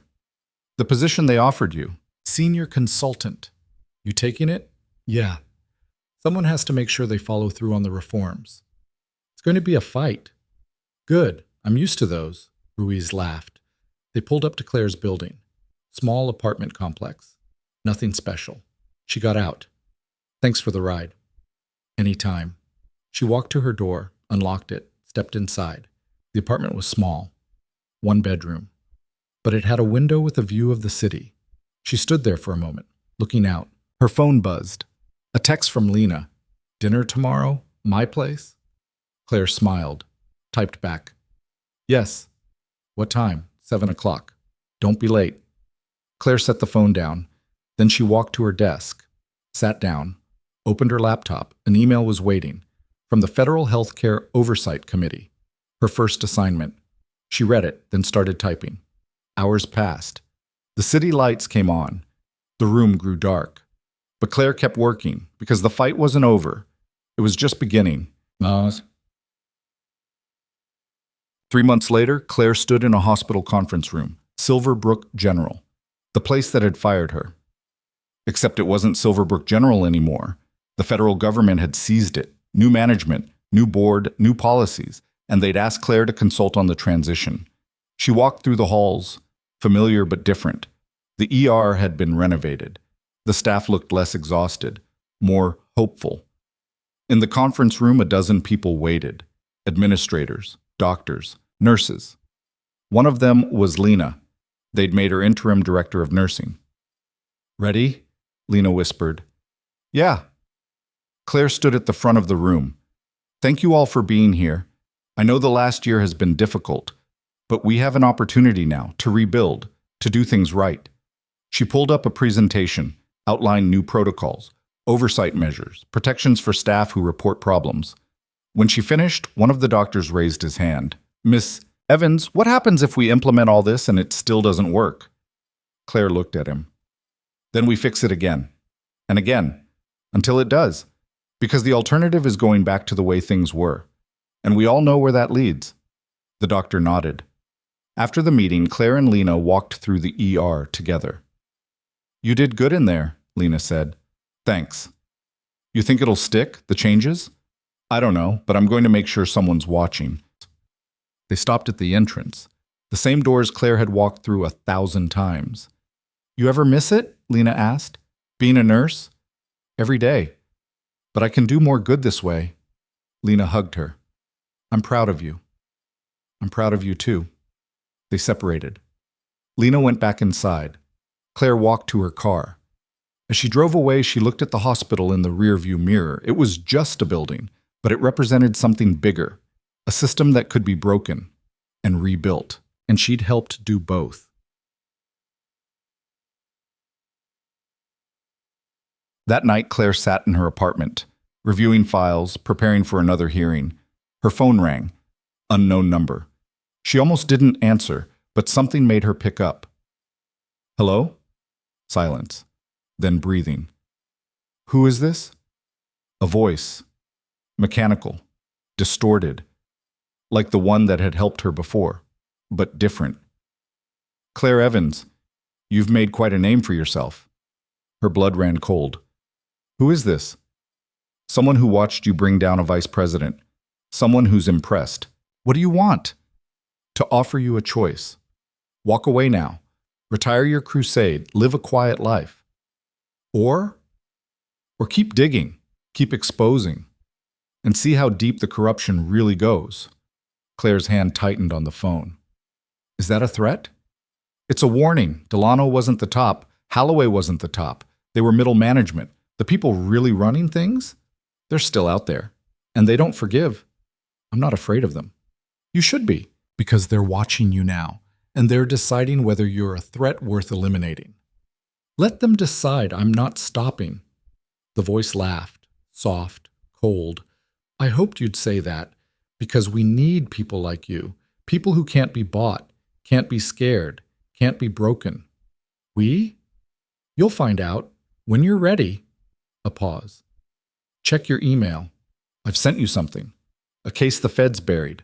A trafficking ring operating inside the State Department. Bigger than Delano's network. And completely untouched. Why are you giving this to me? Because I want to see what you'll do with it. And because someone needs to burn it all down. The line went dead. Claire stared at her phone.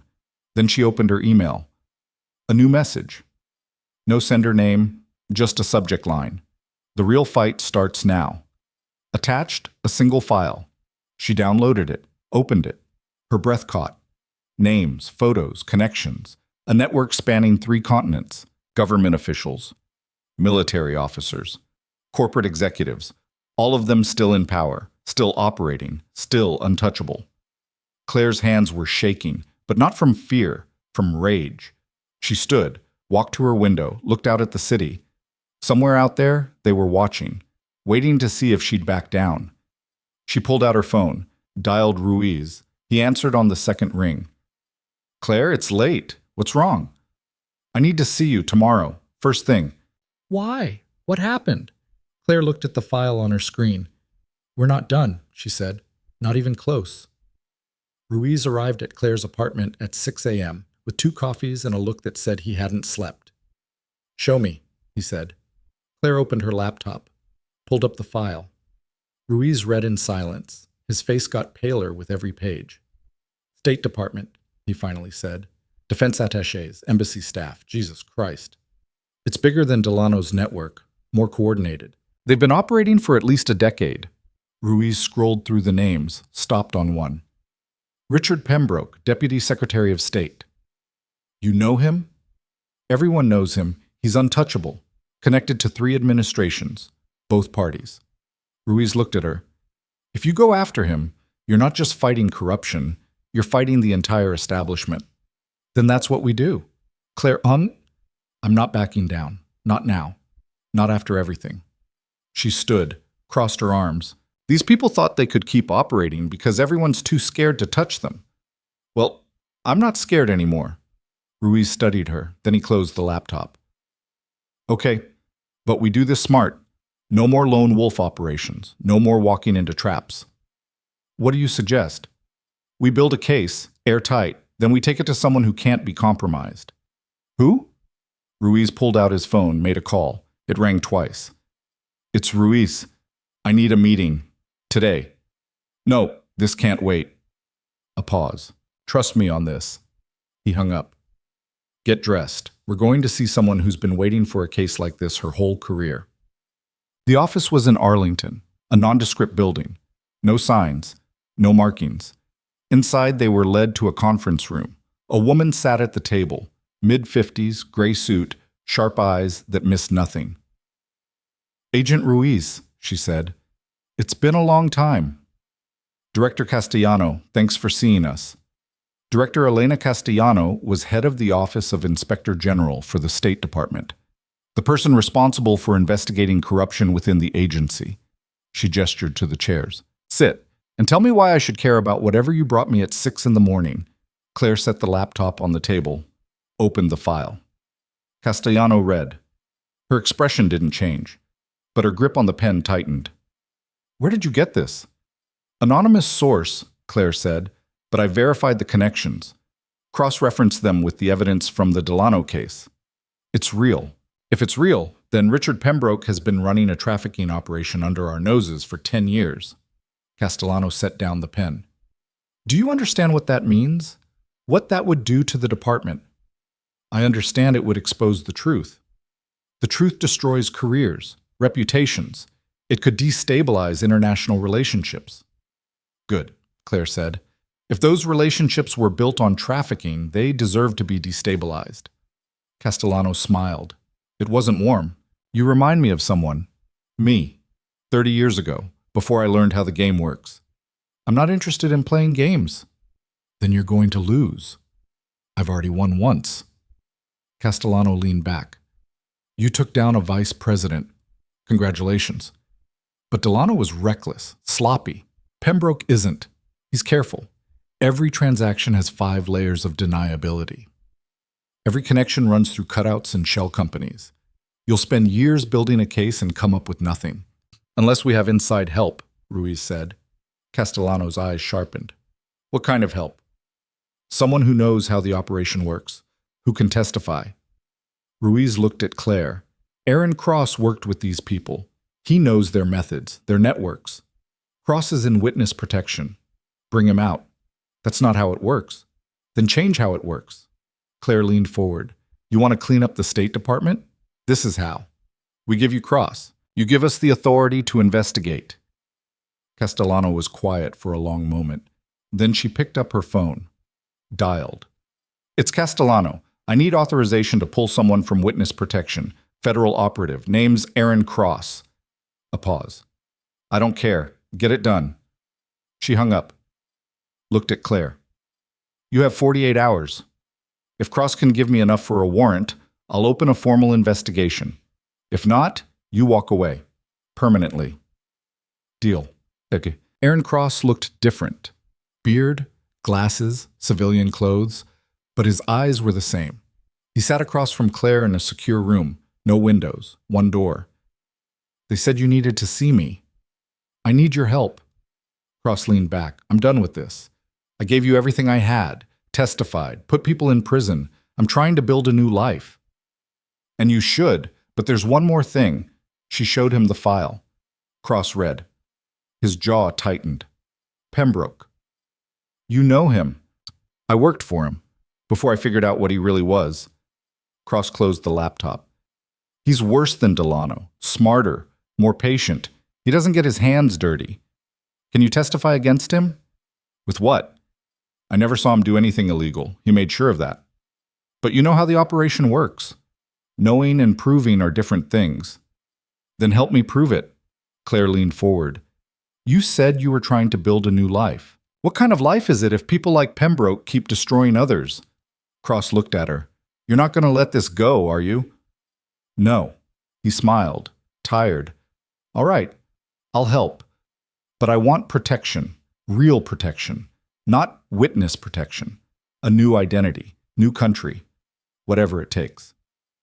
"Done." Cross pulled out a pen, started writing. "Pembroke operates through a front company, Meridian Global Logistics. They move shipments under diplomatic cover. No inspections, no oversight. If you can get access to their manifests, you'll have everything you need." "How do we get access?" "There's a warehouse, Baltimore Harbor. That's where they consolidate shipments before moving them overseas. It's guarded, but not heavily. They think diplomatic immunity protects them." "When's the next shipment?" Cross checked his phone, pulled up a calendar. 3 days, but you'll need a warrant." "Leave that to me." Director Castellano took Cross's testimony to a federal judge. Within 12 hours, they had a warrant. The raid happened at dawn. 30 federal agents, Claire and Ruiz among them. They surrounded the warehouse. The lead agent raised his fist, counted down. Then they breached. Inside, rows of containers, forklifts, workers scrambling. "Federal agents, nobody move!" Claire followed Ruiz through the warehouse, past confused workers, past stacks of crates. They found the office in the back. A man sat at a desk, mid-40s, suit, calm, too calm. "Can I help you?" he asked. Ruiz held up the warrant. "We're seizing all records, all shipments, everything." The man smiled. "I'm afraid that's not possible. These shipments are under diplomatic seal. You have no jurisdiction." "Actually, we do." Castellano walked in. She held up a document. "Executive order, signed this morning. All diplomatic shipments are subject to inspection when credible evidence of criminal activity exists. We have that evidence." The man's smile vanished. Outside, agents were opening containers. Inside, crates marked with diplomatic seals. They pried one open. Weapons. Hundreds of them. High-grade military. Another container. Cash. Shrink-wrapped bundles, a third, documents, falsified manifests, shipping routes, everything they needed. Claire stood in the middle of the warehouse and watched them catalog it all. Years of evidence, decades of corruption, all exposed in one morning. Ruiz walked over. "We got him." "Not yet. This connects to the operation, but not directly to Pembroke. Give it time. The documents will lead back. They always do." Polk. They did. It took 3 weeks. 3 weeks of accountants and lawyers and investigators combing through every page. But they found it. A transfer, $50 million. From Meridian Global to a holding company in Luxembourg, owned by Richard Pembroke's wife. Not enough to convict on its own, but enough for another warrant. They raided Pembroke's estate at dawn. Same strategy. Same overwhelming force. But Pembroke wasn't there. His wife was. She sat in the living room, drinking coffee, like she'd been expecting them. "Where is he?" Castellano demanded. "I don't know. He left yesterday. Said he had business overseas." "Where overseas?" "He didn't say." Castellano turned to one of the agents. "Get me his travel records, now." 10 minutes later, they had it. A private flight. Departed yesterday evening. Destination, Dubai. No extradition treaty. Claire felt the rage building. "He ran." "Of course he ran." Castellano looked exhausted. Men like Pembroke always have an exit strategy. "So that's it? He wins?" "No. We freeze his assets. Issue an international warrant. Make sure he can never come back." "That's not justice." "It's the best we can do." Claire turned and walked out. She needed air. Outside, the sun was coming up. She stood on the lawn and tried to breathe. Her phone buzzed, the unknown number. She answered without thinking. "What?" The distorted voice. "Disappointed?" He got away. For now. But running isn't the same as escaping. A pause. "Pembroke's in Dubai, staying at the Burj Al Arab penthouse suite." "How do you know that?" "Because I'm watching him, and I'm going to make sure he doesn't enjoy his retirement." "What are you going to do?" "Nothing illegal. Just make sure certain people know where he is. People he screwed over. People who don't care about extradition treaties." Claire's stomach turned. "You're going to get him killed." "I'm going to let nature take its course." "That's murder." "No, that's consequences." The voice hardened. "You wanted justice, Claire. Sometimes justice doesn't come from a courtroom." "This isn't what I wanted." "Then what did you want? A trial? A sentence? 20 years that becomes 10 with good behavior?" The voice laughed. "Men like Pembroke don't do time. They buy their way out. Always have, always will, unless someone stops them permanently. I'm not a killer. I know. That's why you're valuable. You operate in the light. Make the public care. Force the system to act. But the system has limits. I don't." The line went dead. Claire stared at her phone. Ruiz walked over. "Who was that?" "No one." He didn't believe her, but he didn't push. "Castellano wants to see us." "Inside." Bocot. Back in the house, Castellano was on the phone, talking rapidly in a language Claire didn't recognize. She hung up. "Good news. Interpol just issued a red notice. If Pembroke sets foot in any country with an extradition treaty, he's ours. And if he doesn't? Claire asked. Then he lives the rest of his life in exile, cut off from everything he built, everyone he knows. That's not enough. It's what we have. Castellano's voice softened. I know it's frustrating, but you've already accomplished more than most people could in a lifetime. You took down a vice president, exposed a trafficking network, changed the system. The system's still broken. Then fix it. That's what you're good at. Castellano handed her a folder. Your next assignment, if you want it. Claire opened it. A proposal. Federal Task Force on Institutional Corruption. Oversight. Reform. Permanent position. You'd report directly to me, Castellano said. You'd have authority to investigate any federal agency, subpoena power, protection, and a team. What's the catch? There's no catch. But it's not glamorous. It's paperwork and hearings and fighting bureaucrats who hate you. You won't get headlines, won't get recognition, just the satisfaction of knowing you're making a difference. Claire looked at the folder, then at Ruiz. He shrugged. It's your call? She closed the folder. I'll do it? Castellano smiled. Good. You start Monday. 3 days later, Claire sat in a coffee shop with Lena, catching up. So you're officially a Fed now, Lena said. Officially a pain in the ass, there's a difference. Lena laughed. I'm proud of you, you know that? I know. The hospital's doing better. The changes you recommended, they're working. Morale's up, staff retention's up, even patient outcomes are improving. Good. That's what I wanted to hear. Lena stirred her coffee. Can I ask you something? Yeah. Are you happy? Claire thought about it. I don't know if happy's the right word, but I'm doing something that matters. That's enough. Her phone buzzed. A news alert. Breaking. Former Deputy Secretary Richard Pembroke found dead in Dubai hotel. Claire's hands went cold. She clicked the article. Heart attack. No foul play suspected. Body discovered by hotel staff. But at the bottom, a detail. Security footage showed an unidentified woman entering his suite hours before his death. She left 30 minutes later. Authorities were investigating. Claire set the phone down. Lena was watching her. What's wrong? Nothing. Just work. But it wasn't nothing. And Claire knew it. That night, her phone rang. The unknown number. She answered. You killed him. I told you. I don't kill people. I just create circumstances. That's the same thing. Is it? Pembroke had a heart condition, public record. He was under stress, running from prosecution, living in a foreign country. His heart gave out. Tragic, but natural. What did you do? I made sure he understood what was coming, that the people he betrayed were looking for him, that he'd never be safe, never sleep soundly, that every knock on the door could be his last. The voice paused.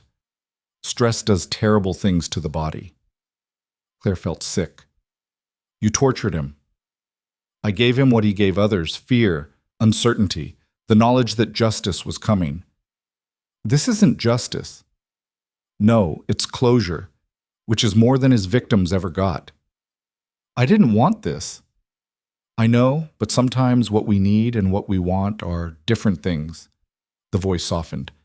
You're a good person, Claire. You fight clean, follow the rules. That's why people trust you. But the world needs both of us. Someone in the light, someone in the shadows. Who are you? Someone who used to believe the system could save us, before I learned it was designed to protect the powerful. A pause. But you're changing that. Keep going, and I'll make sure the ones who slip through your fingers don't slip away. The line went dead. Claire sat in the dark for a long time. Then she deleted the number, turned off her phone, went to bed. Some things she didn't need to know. 6 months later, Claire stood in front of Congress again, testifying about institutional reform. The hearing had been going for 3 hours. Senators asking questions, challenging her recommendations, defending their turf. But Claire didn't back down. You're asking us to give your task force unprecedented authority, one senator said. What's to stop you from abusing it? Oversight, transparency, public accountability. Claire leaned forward. But mostly, the fact that I've seen what happens when people abuse power. and I have no interest in becoming what I fought against.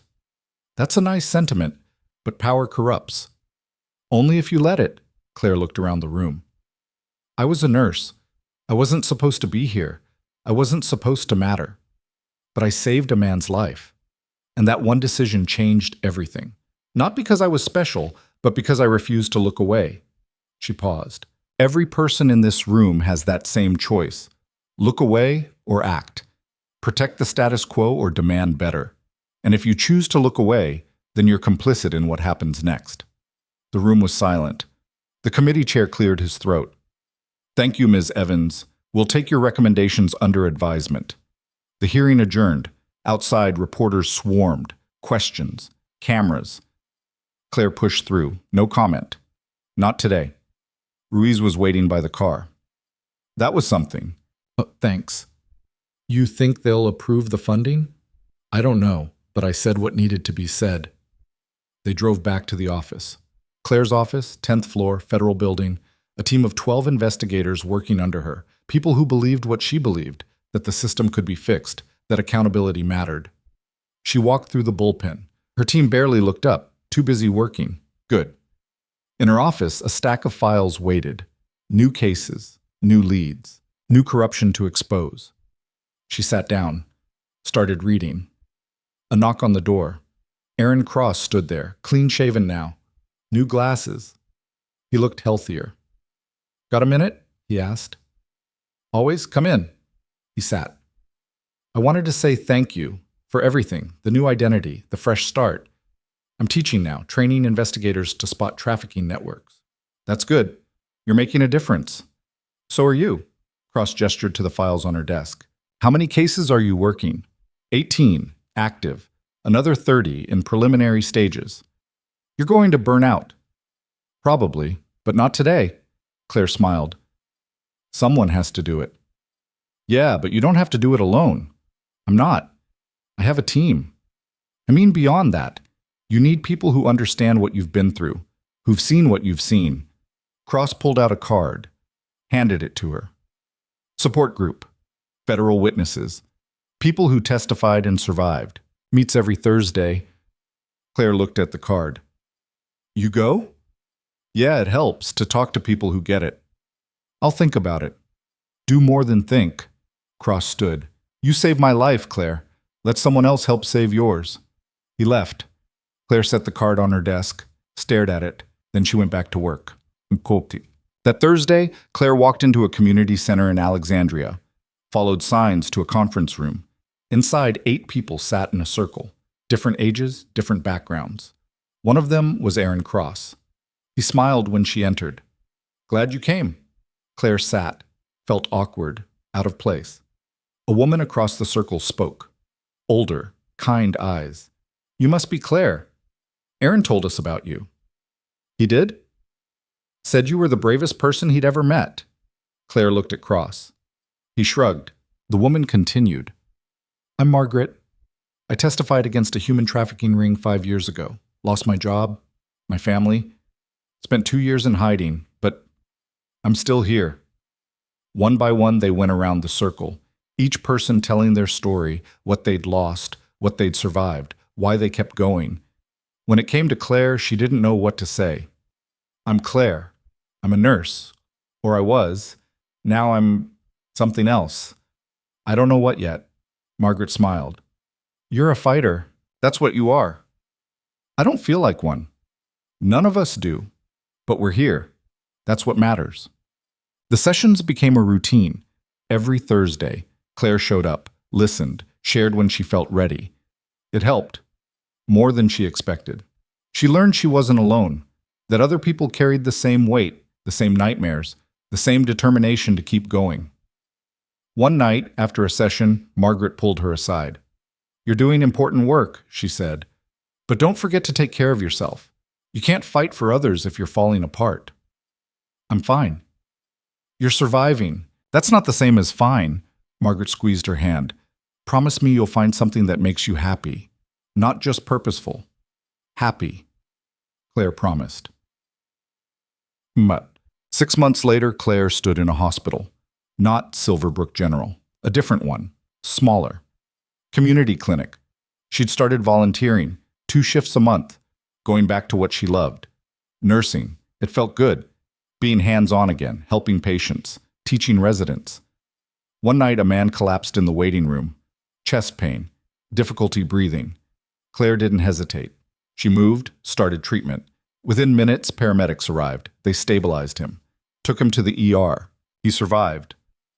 Afterward, a young nurse approached Claire. "That was amazing. How did you know what to do?" "Practice, experience, paying attention. I want to be like you." Claire smiled. "Then start by caring more about the patient than the paperwork. The rest will follow."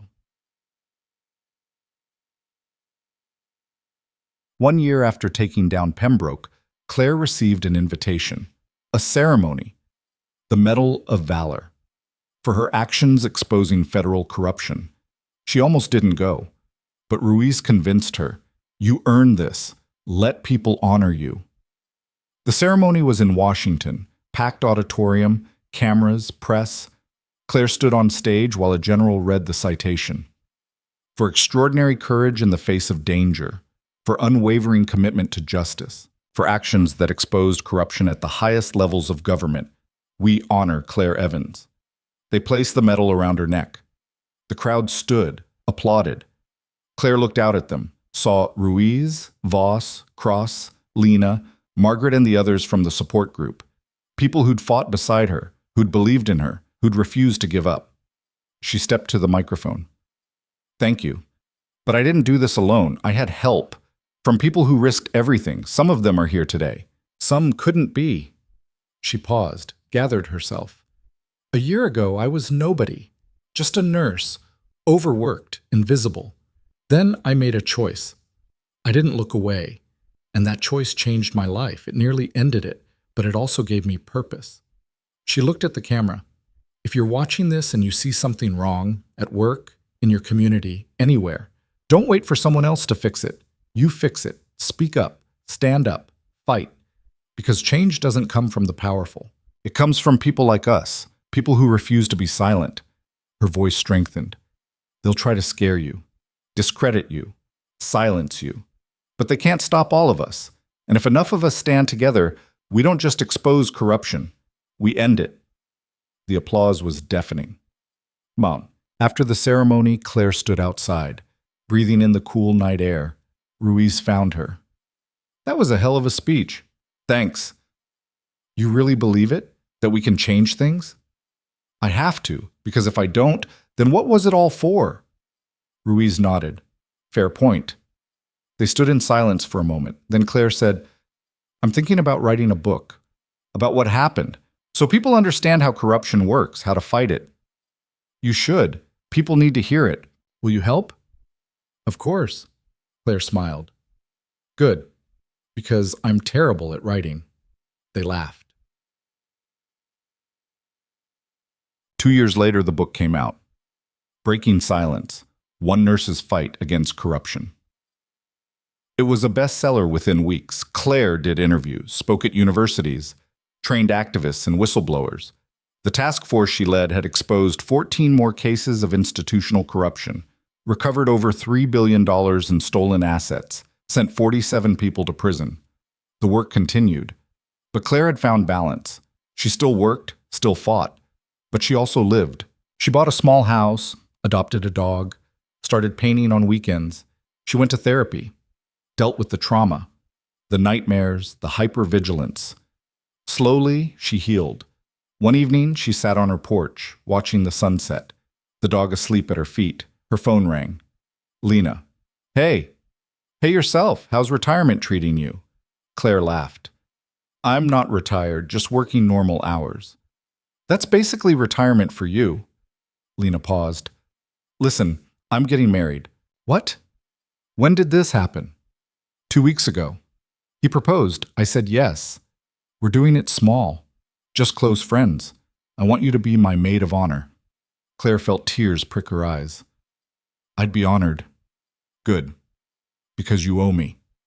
For all those times I covered your shifts." "Fair." They talked for another hour, laughed, caught up, made plans. When Claire hung up, she felt lighter. The The wedding was beautiful. Small ceremony, outdoor venue, close friends and family. Claire stood beside Lena, watched her say her vows, watched her start a new chapter. At the reception, Ruiz found her. "You look happy." "I am." "Good. You deserve it." They danced, talked, celebrated. Later, Cross approached. "Can I talk to you for a minute?" "Sure." They stepped outside. "I'm leaving," Cross said. "Going overseas, new assignment, training international investigators." "That's great." Yeah, but I wanted to say thank you. One last time. You gave me my life back." "You gave me mine too." Cross smiled, extended his hand. Claire took it, then pulled him into a hug. "Be safe," she said. "You too." He walked away, disappeared into the night. Claire stood there, looking up at the stars. 5 years after saving Aaron Cross's life, Claire stood in front of a graduating class at the Federal Law Enforcement Training Center. New recruits, fresh faces, eager and nervous. She'd been asked to give the keynote address. She stood at the podium, looked out at them. "You're about to enter a profession that will test you in ways you can't imagine. You'll see corruption, injustice, things that make you want to quit." She paused. "Don't quit. Because the moment you give up, they win. The people who abuse power, who believe the rules don't apply to them, they win when good people decide it's not worth the fight." She leaned forward. "I was a nurse. I wasn't trained for this, wasn't prepared, but I saw something wrong and I acted. And that decision changed everything. Not just for me, for thousands of people who were suffering in silence." Her voice carried across the room. "You have that same power. Every day you put on that badge, you have a choice. Look away or act. Protect the powerful or protect the vulnerable. And the choice you make defines not just your career, but who you are as a person." She straightened. "So choose carefully, because the world is watching, and it's counting on you to be better than the people who came before." The room erupted in applause. Claire stepped down from the podium. As she walked out, one of the recruits stopped her. Young woman, mid-20s. "Ms. Evans, I just wanted to say, you're the reason I joined. I read your book, and I knew this was what I wanted to do." Claire smiled. "Then do it right, and don't let anyone stop you." "I won't." Well, that night, Claire sat in her home office, looking at the wall. Photos, articles, medals, reminders of everything she'd accomplished, but also photos of the people she'd lost, the battles she'd fought, the scars she carried. Her phone buzzed, a text from an unknown number. She hesitated, then opened it. "You changed the world, Claire. Don't ever forget that." No name, no signature. But she knew who it was, the person in the shadows, still watching, still working. She typed back, "So did you." The reply came instantly. "We're not done yet, neither of us." Claire smiled, set the phone down. Then she opened her laptop, started writing, a new case, a new fight, because the work was never finished, the corruption never fully defeated. But as long as people like Claire kept showing up, kept speaking up, kept refusing to back down, there was hope, and hope was enough. 10 years after walking into that pawn shop, Claire Evans stood on a stage at the United Nations. She'd been invited to speak about anti-corruption measures, about protecting whistleblowers, about institutional reform. The room was filled with delegates from 100 countries. She stood at the podium, looked out at them. "My name is Claire Evans. I'm a nurse, and I'm here to tell you that one person can make a difference." She told her story, all of it. The pawn shop, the firing, the hunt, the trials, the reforms. "I didn't have power. I didn't have money. I didn't have connections. All I had was a choice, to do what was right, even when it was hard." She paused. Let that sink in.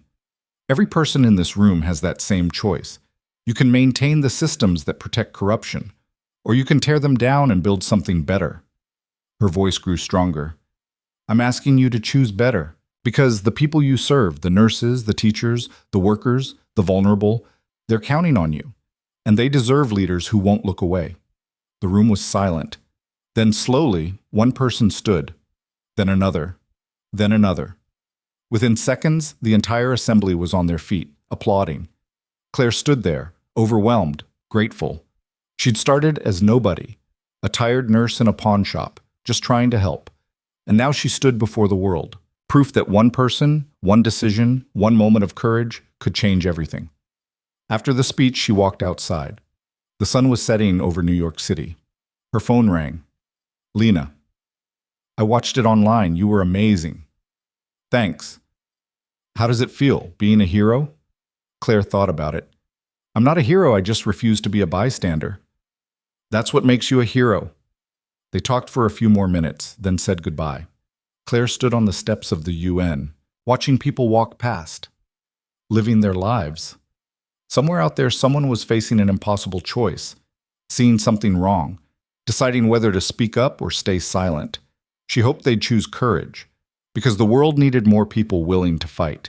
And if her story helped even one person find that strength, then every scar, every sleepless night, every moment of fear had been worth it. Claire took a breath, smiled. Then she walked down the steps and into the city. The fight wasn't over. It never would be. But she was ready. She'd always been ready. She just hadn't known it yet.